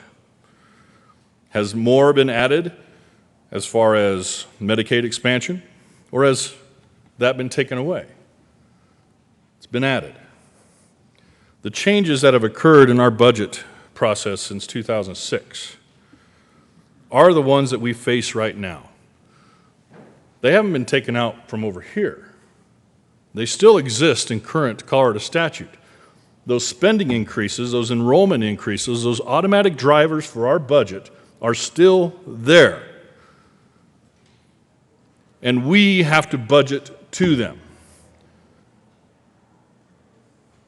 To punt now and say, well, I can't support this budget because it doesn't give us enough, it gives us exactly what we've put in our statutes. That is what we have to budget to. I'm not sure how many over here supported some of those things, but that is what we as a state, since 2006 at least, have said we value these things. And I love the use of the word value. I think that is indicative of where we're at with this budget. it does show us not just what we value this year, but what we value over the past several years. This is a document that reflects where we've been as well as where we are. Again, imperfect, but it does reflect us as a state. Do I like where Colorado statute over the last 10 years has taken us? These automatic cost drivers that are embedded into our statutes? No, I don't. But we are compelled by our Constitution to offer a balanced budget, and without using so-called sleights of hand, we are compelled to offer a balanced budget. The JBC is compelled to offer one to us. We are compelled to pass one, and the governor to sign one at some point before we get to the next budget year. And that is what we have before us, folks. We have a good budget, hardly perfect, but good, something that we can all actually get behind. We could. We honestly could. We'll never get everything we want. But we can get some of those things, and we can move forward in the right direction from whichever perspective we're coming from.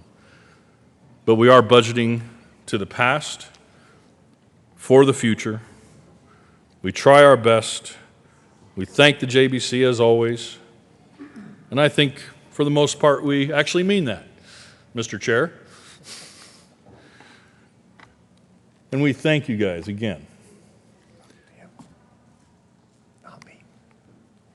I know this isn't an easy decision for many. Some maybe it is a very easy decision, yes or no.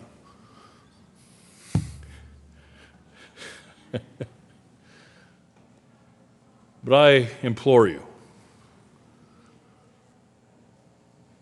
let's vote yes on this budget. Let's send a unified message that we do actually approve of the JBC's hard work, and that this is a budget that we can get behind, and that we can send a balanced budget to the governor for his signature. Thank you for your time. Thank you, Mr. President. Is there any other discussion? Seeing none, the question before the body is the adoption of Senate Bill 254. Are there any no votes? Senator Jones, Senator Donovan, Senator Kerr, Senator Aguilar,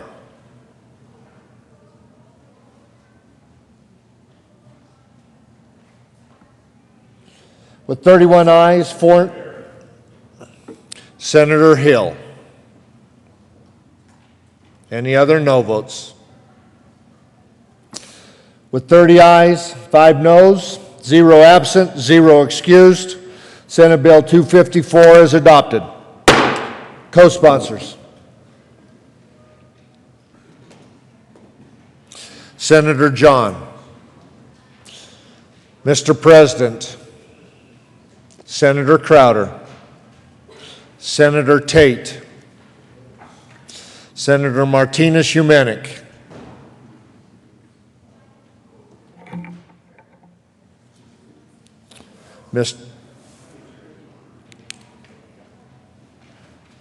Do I go to 1184? Mr. Majority Leader. Thank you, Mr. President. I move that we lay over House Bill 1184 until Friday, March 31st. Question before the body is to lay over House Bill 1184 until Friday, April 1st. All those in favor? That's what I meant to say, Friday, March 31st. All those in favor signify by saying aye. All those opposed say no. The ayes have it. House Bill 1184 is laid over. Senator Lambert. Thank you, Mr. President. I'd like to ask for a moment of personal privilege. Granted. I would just like to thank my colleagues. Senator Lundberg, where'd he go? There he is. You know, Senator Lundberg has served longer in the legislature than any of us. And back in, I think, isn't he? Senator John's shaking her head, I don't know. But he served for a long period of time, and he picked up the mantle here and really, with almost no notice back on, I think, the 10th of November, jumped into this job with both feet and has just done a tremendous amount. So if you served, whether it's 18 years, 17 years in the legislature, you want to round that off with a good stint over in the JBC just so you will cement those memories in your mind. But Senator Lundberg's been a great colleague there. Senator Moreno has really filled some huge shoes in Senator Stedman's place this year. He has an absolutely fantastic attitude for this type of situation, and very realistic in the way he goes about doing business. We have to have a little humor over on the JBC sometimes, and Senator Moreno, just on his personal relationships, on his dedication to work, on his attention to detail, is a fantastic colleague as well. But I would like to also mention our JBC staff. They were here, I don't know if you noticed, but when you went home last night, I can see it from my chair that all the lights were on the third floor of the Legislative Support Building. They were still over there way past midnight last night. They are there weekends and nights and everything, almost year-round, doing this job.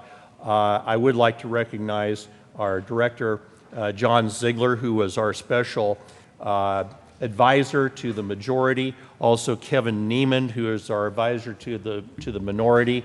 Also Vance Roper, like Senator Moreno and Senator Lundberg. He's new this year and has been doing a great job on his programs. So I would just like to acknowledge our JBC staff. The rest of them, I have heard, are so tired they didn't want to come over here right now. But we have a good representation of our staff.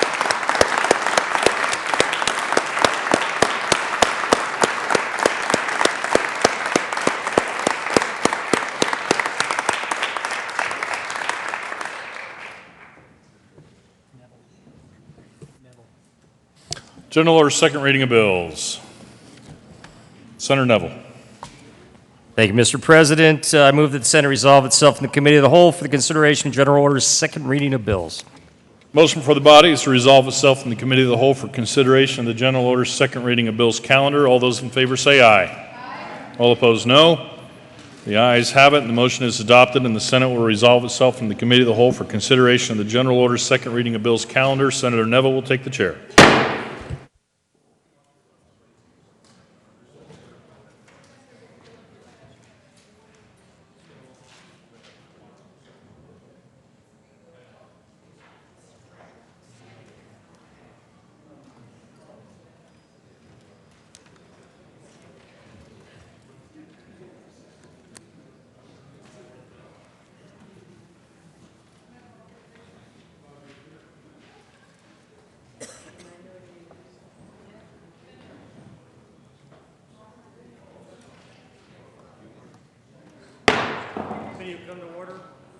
Committee will come to order, and the Colt rule is relaxed.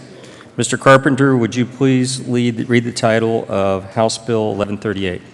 House Bill 1138 by Representative Salazar and Senator Williams concerning the reporting of hate crimes by law enforcement agencies. Senator Williams. Thank you, Mr. Chair. I move House Bill 1138, General Order, second reading of bills. Is there any discussion on House Bill 1138? Senator Williams. Thank you, Mr. Chair. And members, House Bill 1138 is a bill that requires the Division of Criminal Justice and the Department of Safety to collect information on hate crimes. It requires that we review the reports that are submitted by every law enforcement agency and determine whether those law enforcement agencies are actually accurately reporting this information, and then report that information to the General Assembly.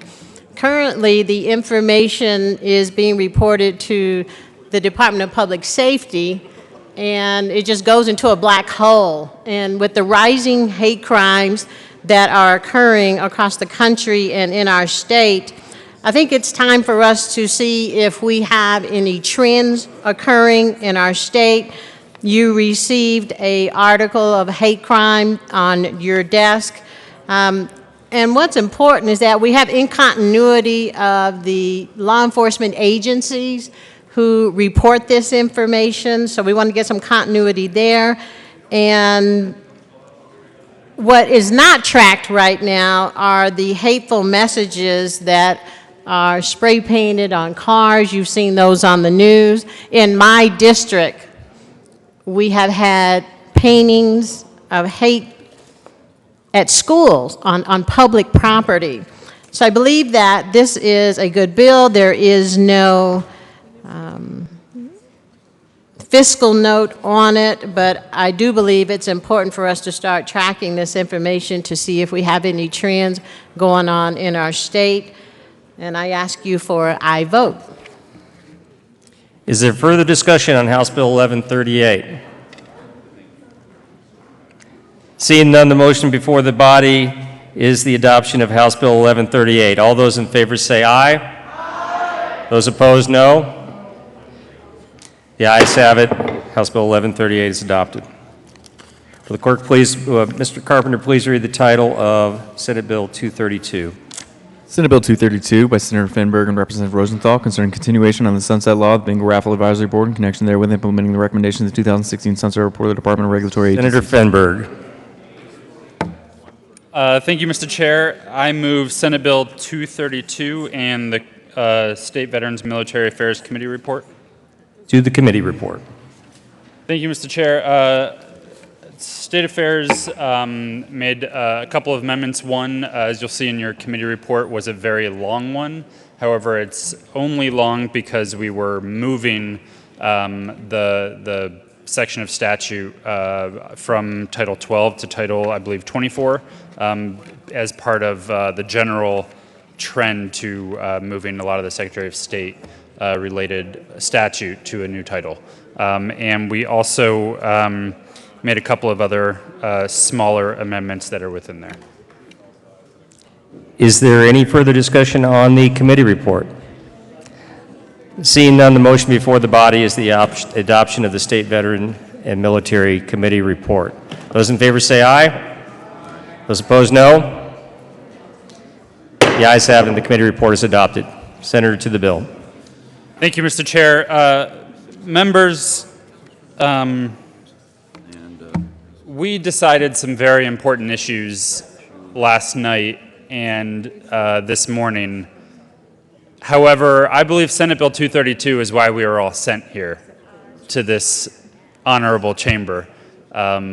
This is about renewing the bingo regulations for the state of Colorado. If we don't pass this bill, members, I want to remind you, we will have a constitutional crisis on our hands because several decades ago, the very intelligent voters of Colorado put this in our Constitution, and this is the sunset renewal for the rules and regulations around how charitable bingo is run in our state.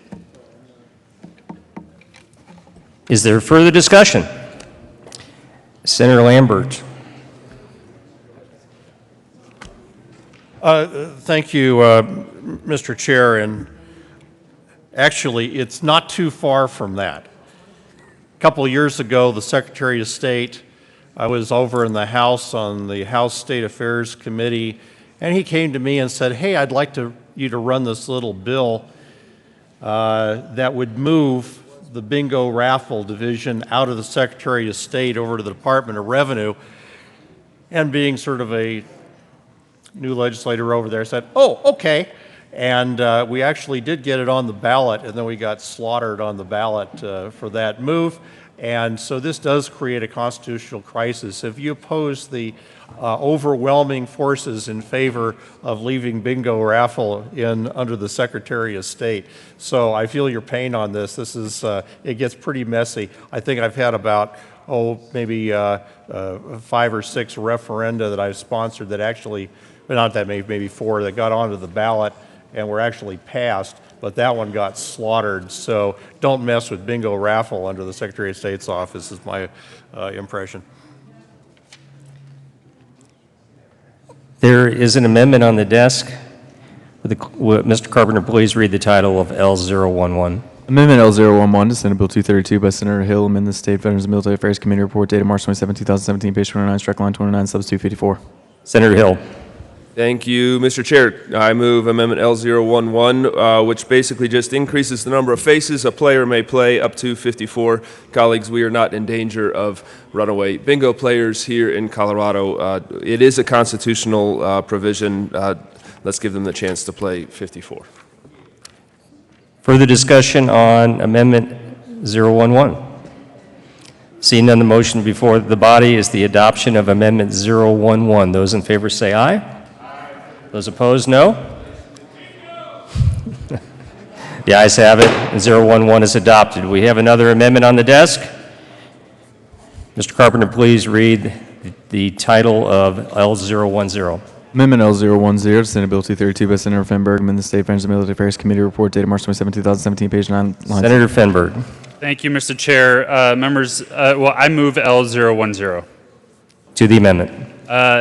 Thank you, Mr. Chair. This is really just cleaning up some language around one of the amendments that we did in committee. It just takes out the means of how some of these tickets would be sold. This is something that the Secretary of State can promulgate rules around and figured it didn't need to have an explicit mention in statute. Is there further discussion on 010? Seeing none, the motion before the body is the adoption of Amendment 010. Those in favor say aye. Aye. Thanks. Those opposed, no. The ayes have it, and 010 is adopted. Is there further discussion on the bill? Senator Gardner. This is very important, Mr. Chair. You know, as what I think I may be the only former certified bingo caller in the chamber. If there are others, please be recognized. And so I ask for an aye vote on this bill. Is there further discussion on Senate Bill 232? Seeing none, the motion before the body is the adoption of Senate Bill 232. Those in favor say aye. Those opposed, no. The ayes have it, and 232 is adopted.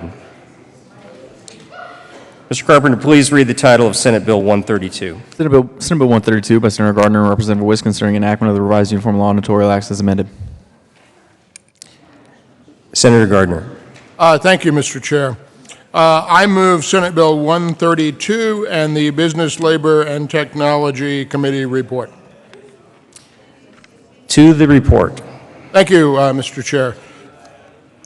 Members, the Business, Labor, and Technology Committee made really a very important change along with some technical ones, but the important change on this bill, which is the Uniform Law on Notarial Acts, the revised Uniform Law on Notarial Acts, the Business Committee added an amendment. It is an important amendment in that it allows for electronic notarizations in Colorado, which is the trend moving forward. I would ask for an aye vote on the committee report. Is there further discussion on the committee report? The motion before the body is the adoption of the Business, Labor, Technology Committee report. Those in favor say aye. Aye. Those opposed, no. The ayes have it, and the report is adopted. To the bill, we have an amendment on the desk. Or, sorry, Senator, please, to the bill. Senator Gardner. Yes, thank you. If we could have the amendment title. Mr. Carpenter, please read the title of L008. Amendment L008 to Senate Bill 132 by Senator Tate, amend the Business, Labor, and Technology Committee report dated March 27, 2017, page 4, strike lines 20 and 21, substitute 5. The Secretary of State shall appoint members of the working group, including at least the following. Page Senator Tate. Thank you, Mr. Chair. I move Amendment L008 to Senate Bill 132. To the amendment. Thank you, Mr. Chair. This is a kind of a clarification amendment as part of the strikeable amendment that was agreed upon in committee. It established a working group to, under the Secretary of State's supervision, to study this issue. This amendment modifies the composition of the working group based on testimony we heard, specifically increases from a member to 2 members from the financial services sector, and changes a provision for business involvement from a company being present on the working group to a member of a trade association. It further explains that the Secretary of State can expand the working group beyond the members listed in the strike below amendment, but just stipulates the Secretary of State has to include these members in the group in addition to any others the Secretary of State's office may see fit. Urge an aye vote on Amendment L008. Is there further discussion on L008? Senator Gardner. Thank you, Mr. Chair. This is a friendly amendment, as is the sponsor. Is there further discussion on 008? Seeing none, the motion before the body is the adoption of L008. Those in favor say aye. Aye. Those opposed, no. The ayes have it, and 008 is adopted. There is an amendment on the desk. Senator Gardner, I'm sorry, Mr. Carpenter, please read L007. Amendment L007 is Senate Bill 132 by Senator Gardner. Amend the business. Senator Gardner. Thank you, Mr. Chair. Colleagues, Amendment L007 is a little bit of a refinement of something we did in committee.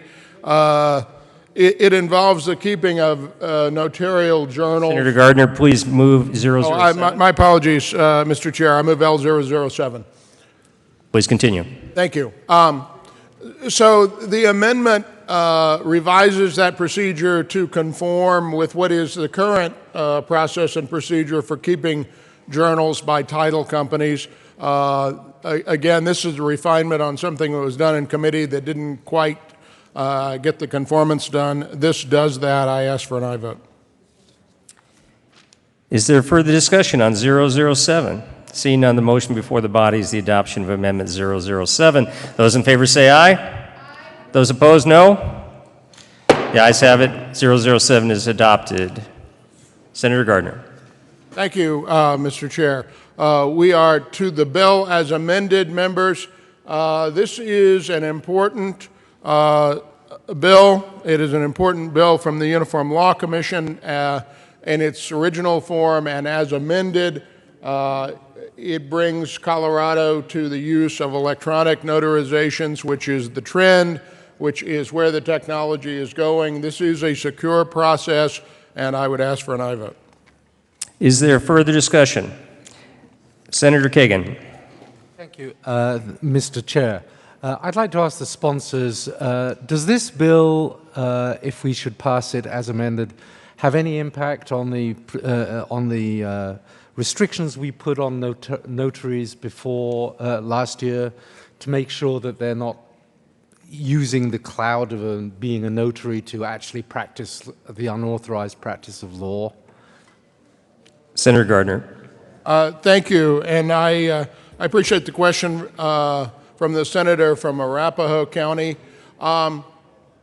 If I understand your question, it does not change the requirements to be a notary in Colorado, nor does it change the restrictions on notarial practice, if you will, about what documents can be notarized or not, and so forth. So it's not an expansion of the authority, if you will, or the practice of notaries. It's rather changing the ways in which a notarization can be done.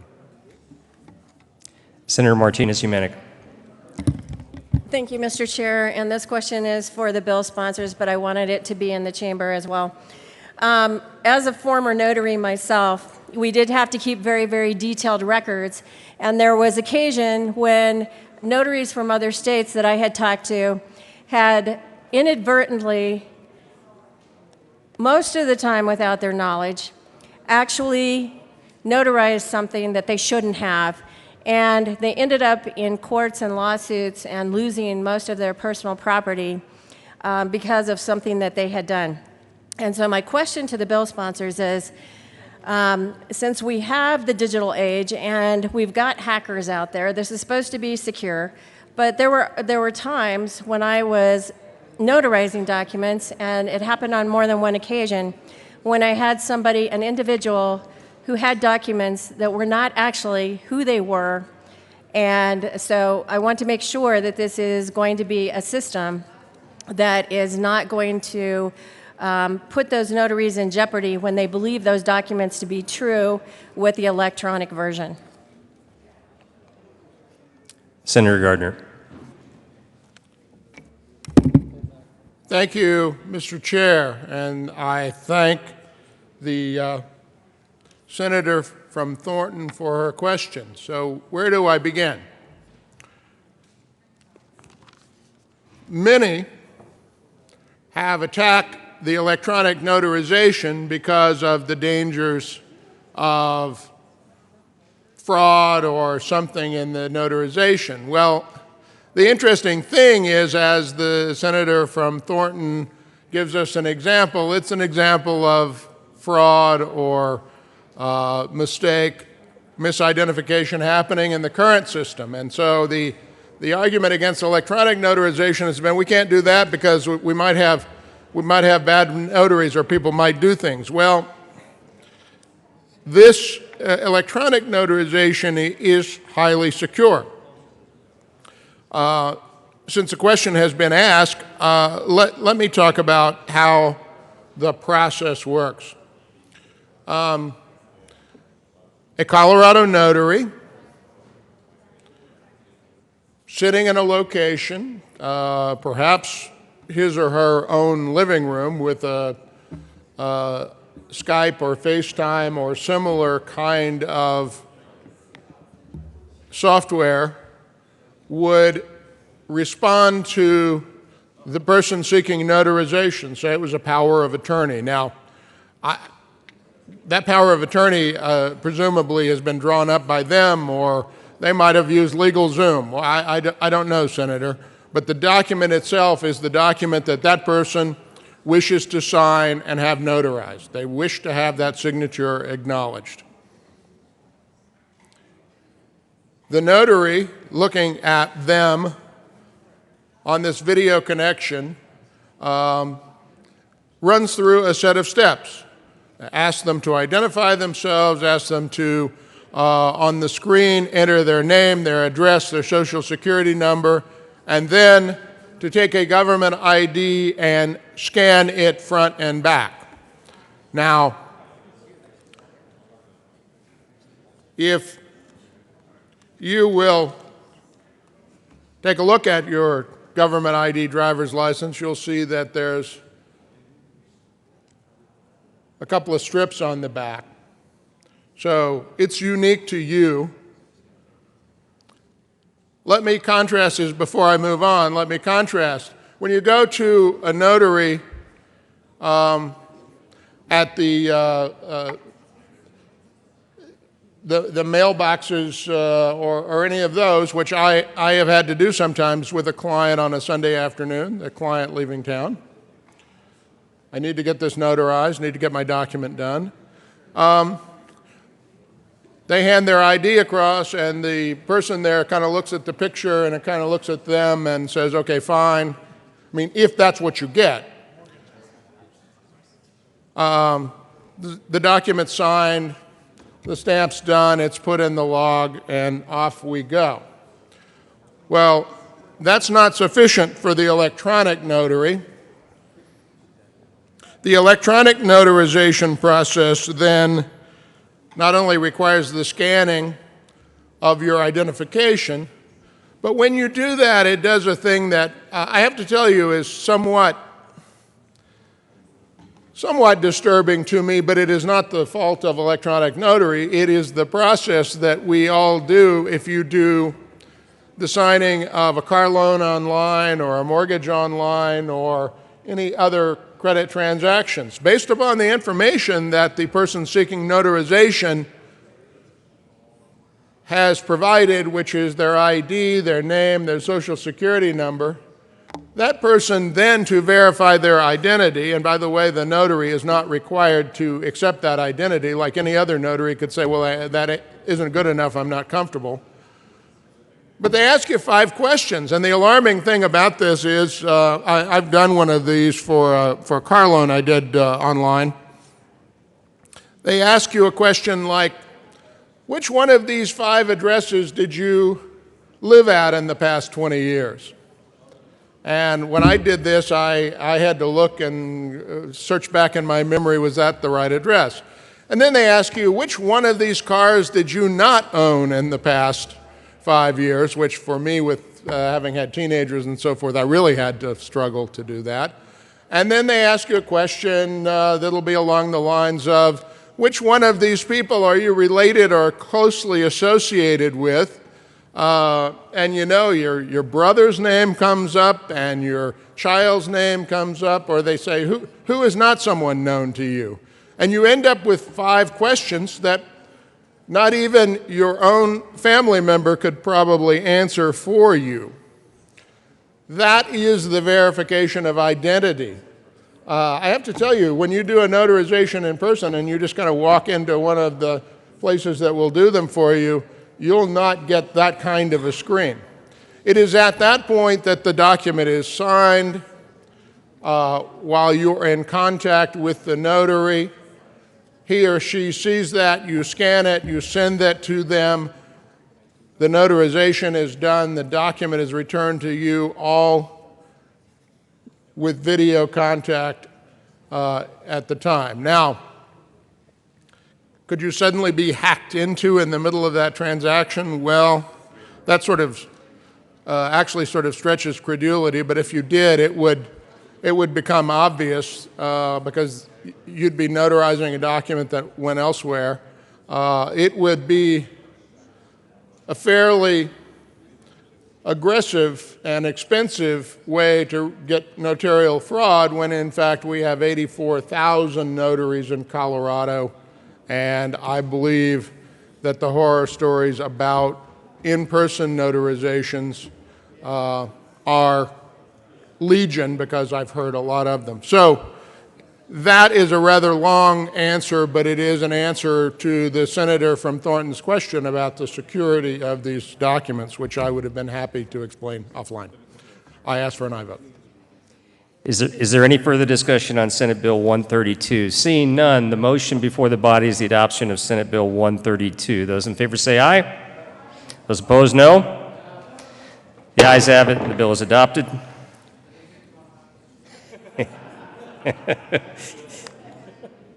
Mr. Carpenter, would you please read the title of Senate Bill 251? Senate Bill 251 by Senator Tate concerning access to the Department of Revenue's records concerning ownership interests in motor vehicles by certain state-regulated entities. Senator Tate.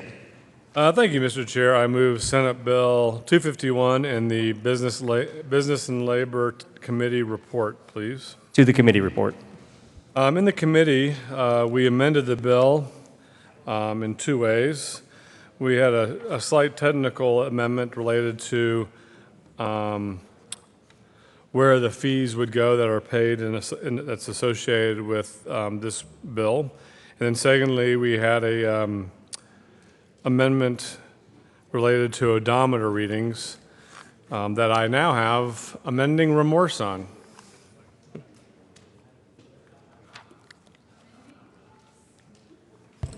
If there's such a thing. So, Senator Tate, we have to adopt the committee report first. yeah, so anyways, I've asked the body to adopt the committee report, and I'll be amending it presently. Is there further discussion on the committee report? Seeing none, the motion before the body is the adoption of the committee report. Those in favor say aye. Those opposed, no. Committee report is adopted. Senator Tate, we have an amendment on the desk. Thank you, Mr. Chair. I move Amendment L003. Mr. Carpenter, please read the title of 003. Amendment L003 to Senate Bill 251 by Senator Tate. Amend the Business, Labor, and Technology Committee report dated March 27, Senator Tate. Thank you, Mr. Chair. Amendment remove Amendment L003, and Amendment L003 strips out the odometer amendment that we had in the committee. The issue with this is it's a little more complicated matter that probably merits a full hearing, and so I anticipate if this is a very salient issue going forward, the House of Representatives can adjudicate this narrow little topic further, and I would just ask for a yes vote on this amendment. Is there further discussion on Amendment 003? Seeing none, the motion before the body is the adoption of Amendment 003. Those in favor say aye. Those opposed, no. The ayes have it. 003 is adopted. Senator Tate to the bill.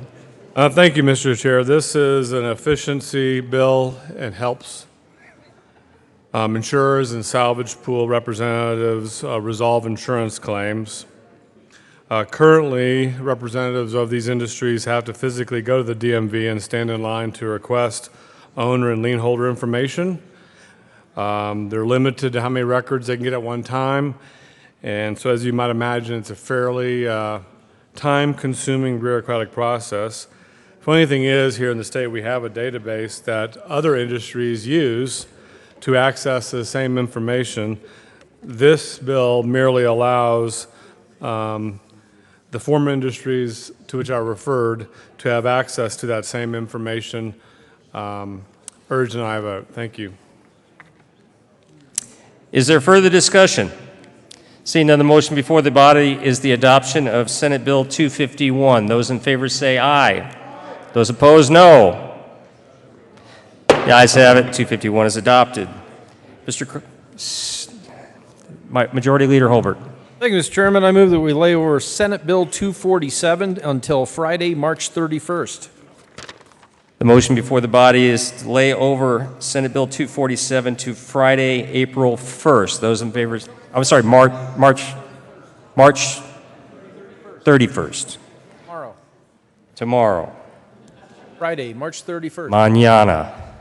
E. Those in favor say aye. Aye. Those opposed, no. The bill will be laid over. Majority Leader Holbert. Thank you, Mr. Chairman. I move the committee rise and report.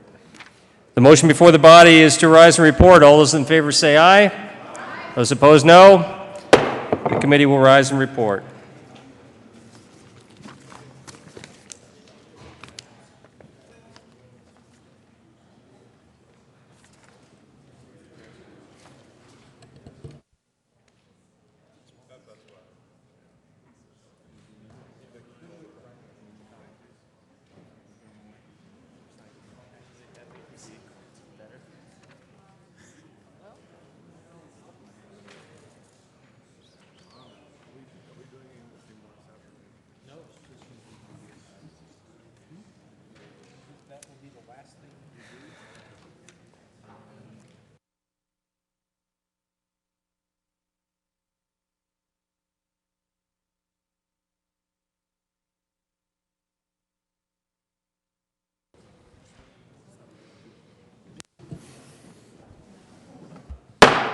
Committee will come to order. Senator Neville. Thank you, Mr. President. The committee has met and had a number of bills under consideration. Mr. Carpenter, would you please read the report? Mr. President, your committee of the whole bill to report has had under consideration the following attached bills being the second reader of and makes following recommendations thereon. Senate Bill 232 is amended. Senate Bill 132 is amended. Senate Bill 251 is amended. Passed the second read order. Gross placed on the calendar for third reading and final passage. House Bill 1138 passed the second read order. Revised and placed on the calendar for third reading and final passage. Senate Bill 247 laid over until 3/31/17 and retaining its place on the calendar. Senator Neville. Thank you, Mr. President. I move for the adoption of the report. Motion before us is the adoption of the report to the Committee of the Whole. Are there any no votes? With a vote of 35 ayes, 0 noes, 0 absent, 0 excused, the Committee of the Whole report is adopted. Senate Bill 232 is amended. Senate Bill 132 is amended. Senate Bill 251 is amended. Passed on second reading in order to engross and place on the calendar for third reading and final passage. House Bill 1138 passed on second reading in order to revise and place on the calendar for third reading and final passage. Senate Bill 247 laid over until 3/31/17 and retaining its place on the calendar.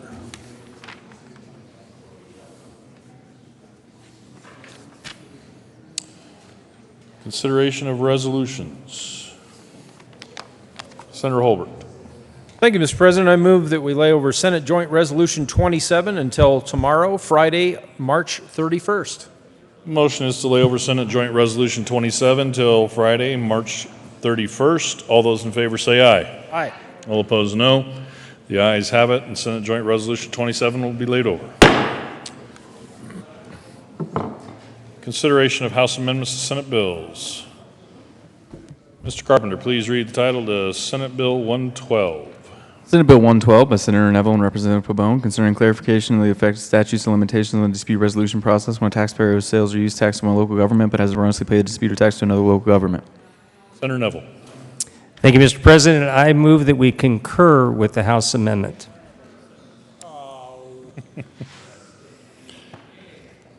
Senator Neville, do you have a brief explanation of the House amendments? Mr. President, I do. The House amendment was brought in by local government representatives to sort of focus on, if you remember, colleagues, the focus of Senate Bill 112 was clarifying the effect of statutes of limitations when we have an issue with two entities and one entity is actually paid tax receipts by accident, and then another entity comes back and says, well, wait, the business owes this. So the amendment that was drawn in the House was done with local government to clarify what they do when that happens, and that one local government entity says, well, wait a second, you still owe it, and it focuses on what they have to do to notify that individual or business, and then the idea that within 90 days after they've notified that business, if there's something in the future, that business is not off the hook since they have been notified by registered mail. Is there any further discussion on concurrence with the House amendments to Senate Bill 112? The motion is that the Senate concur with House amendments to Senate Bill 112. Are there any no votes on concurrence? With 35 ayes, 0 noes, 0 absent, 0 excused, that motion is adopted. Senator Neville. Thank you, Mr. President. I move for the readoption of Senate Bill 112. The motion is for the readoption of Senate Bill 112. Are there any no votes? The vote of 35 ayes, 0 noes, 0 absent, 0 excused, Senate Bill 112 is readopted. Co-sponsors.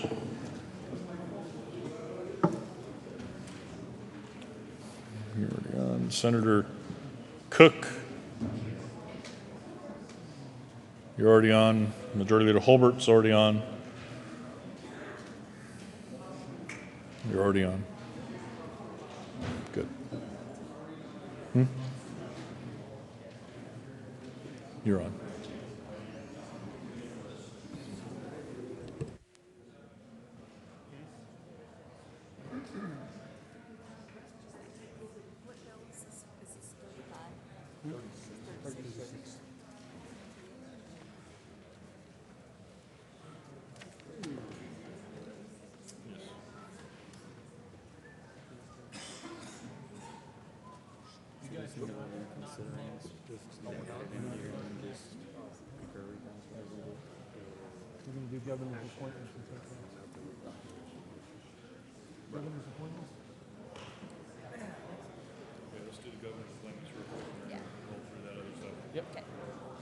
Consideration of governor's appointments consent calendar. Mr. Carpenter, please read all the appointments on the governor's appointments consent calendar. Members of the Colorado Civil Rights Commission for term expiring March 13, 2020, Jessica Pocock of Colorado Springs, Colorado, to serve as a representative of the community at large as unaffiliated on occasion by the resignation of Pankaj Sharma of Boulder, Colorado, appointed for term expiring March 13, 2021, Miguel Michael Rene Elias of Pueblo, Colorado, to serve as a member of the community at large and as a Republican reappointed. Well, check with Kerry. Majority Leader Holbert. Thank you, Mr. President. I move all of the appointments listed on the consideration of governor's appointments consent calendar consisting of members of the Colorado Civil Rights Commission. Is there any discussion? The motion is for the adoption of all the governor's appointments listed on the consent calendar. Are there any no votes? With 35 ayes, 0 noes, 0 absent, 0 excused, The appointments are confirmed. Following persons have been appointed to the Colorado Civil Rights Commission: Jessica Pocock, Miguel Michael Rene Elias.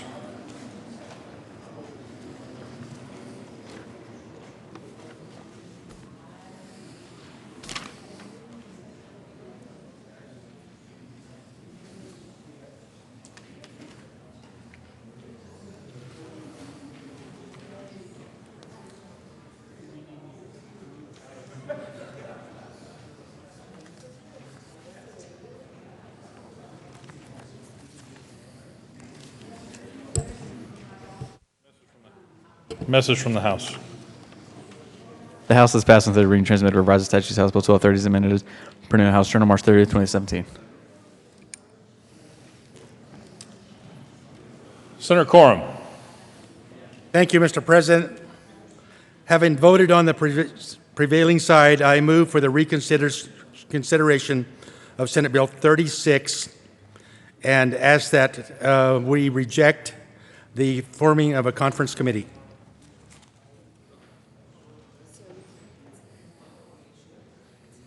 So the motion is to reconsider the formation of a conference committee. Senator Sonnenberg.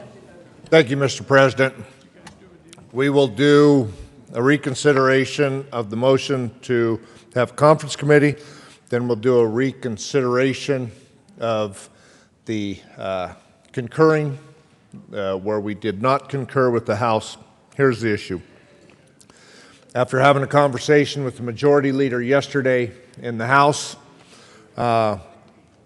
she was concerned that the bill may run into trouble if we did that perhaps we should just take what little we have and be happy with that this year and see how it works. And that's good enough to convince me. So I would urge a yes vote on the reconsideration for the conference committee. Is there any further discussion on the motion to reconsider the formation of the conference committee? Seeing none, the motion before the body is the reconsideration of the formation of the conference committee. All those in favor say aye. Aye. All opposed, no. The ayes have it, and the reconsideration is granted. Senator Sonnenberg. Thank you, Mr. President. Voting on the prevailing side, I move to reconsider concurrence on Senate Bill 36.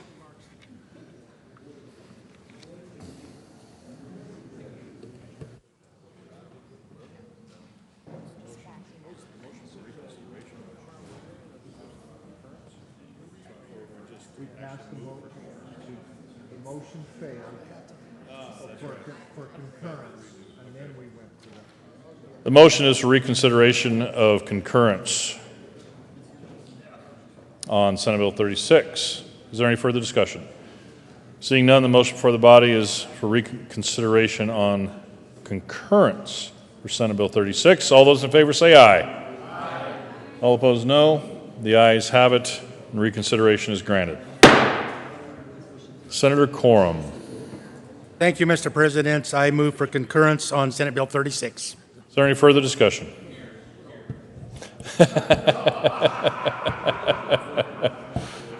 Not helping, Senator Jones, not helping.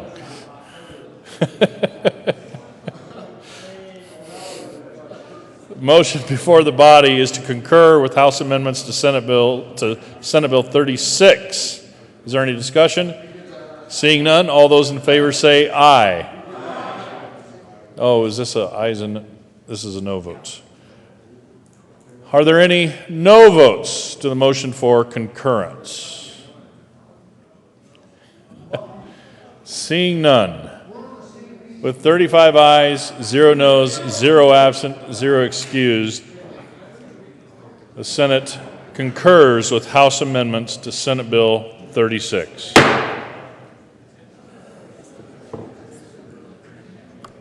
Senator Quorum.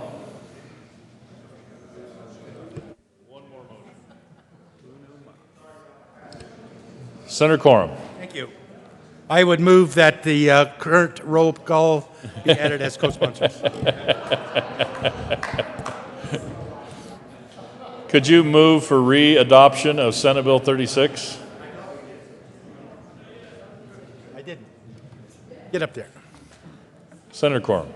Thank you, Mr. President. I move for re-adoption of Senate Bill 36.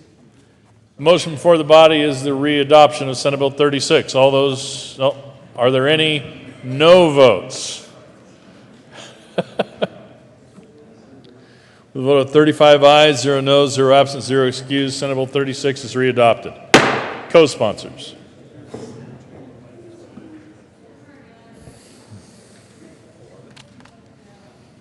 Senator Donovan.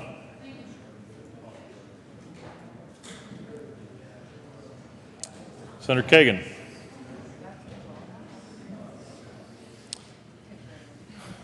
Senator Merrifield. Thank you, Mr. President. Having voted on the prevailing side on Senate Bill 36, I withdraw.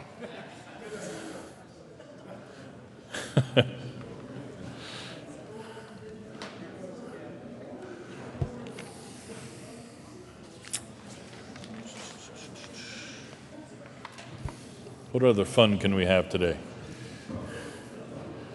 Announcements. Mr. Majority Leader. Oh, Senator Lambert.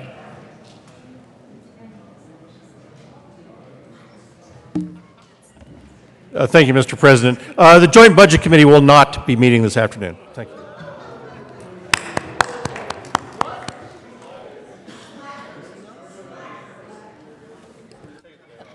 Majority Leader Holbert.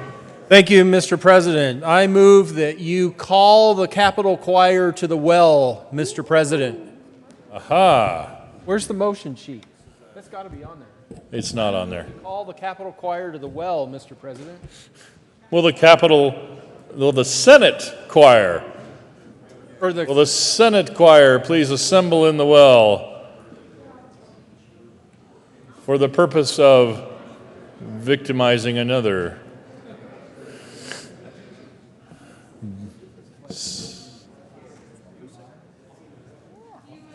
Majority Leader Holbert. Thank you, Mr. President.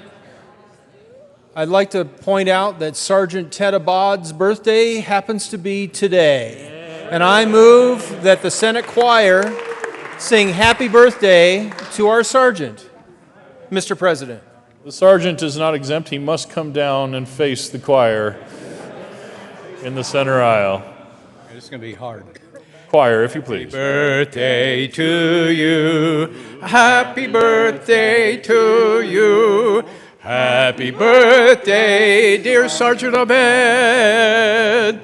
Happy birthday to you. Oh, we're getting better. Pretty good. Well done. Majority Leader Holbert. Thank you, Mr. President. Members, thank you again for the long day yesterday into the night and our work this morning. Feel very good about the calendar. We will have floor work tomorrow, but you have no committee meetings, I believe, this afternoon, and you might have the rest of the day to yourself. We will see you back here at 9 a.m. tomorrow morning. Mr. President, I move the Senate we do have one resolution that might come up later, so we're going to recess, but you don't have to be here. Mr. President, I move the Senate recess until 1:30 p.m. today. Motion is for the Senate to recess until 1:30 p.m. today. All those in favor say aye. All opposed, no. The aye has it, and we will be in recess until 1:30 p.m. today.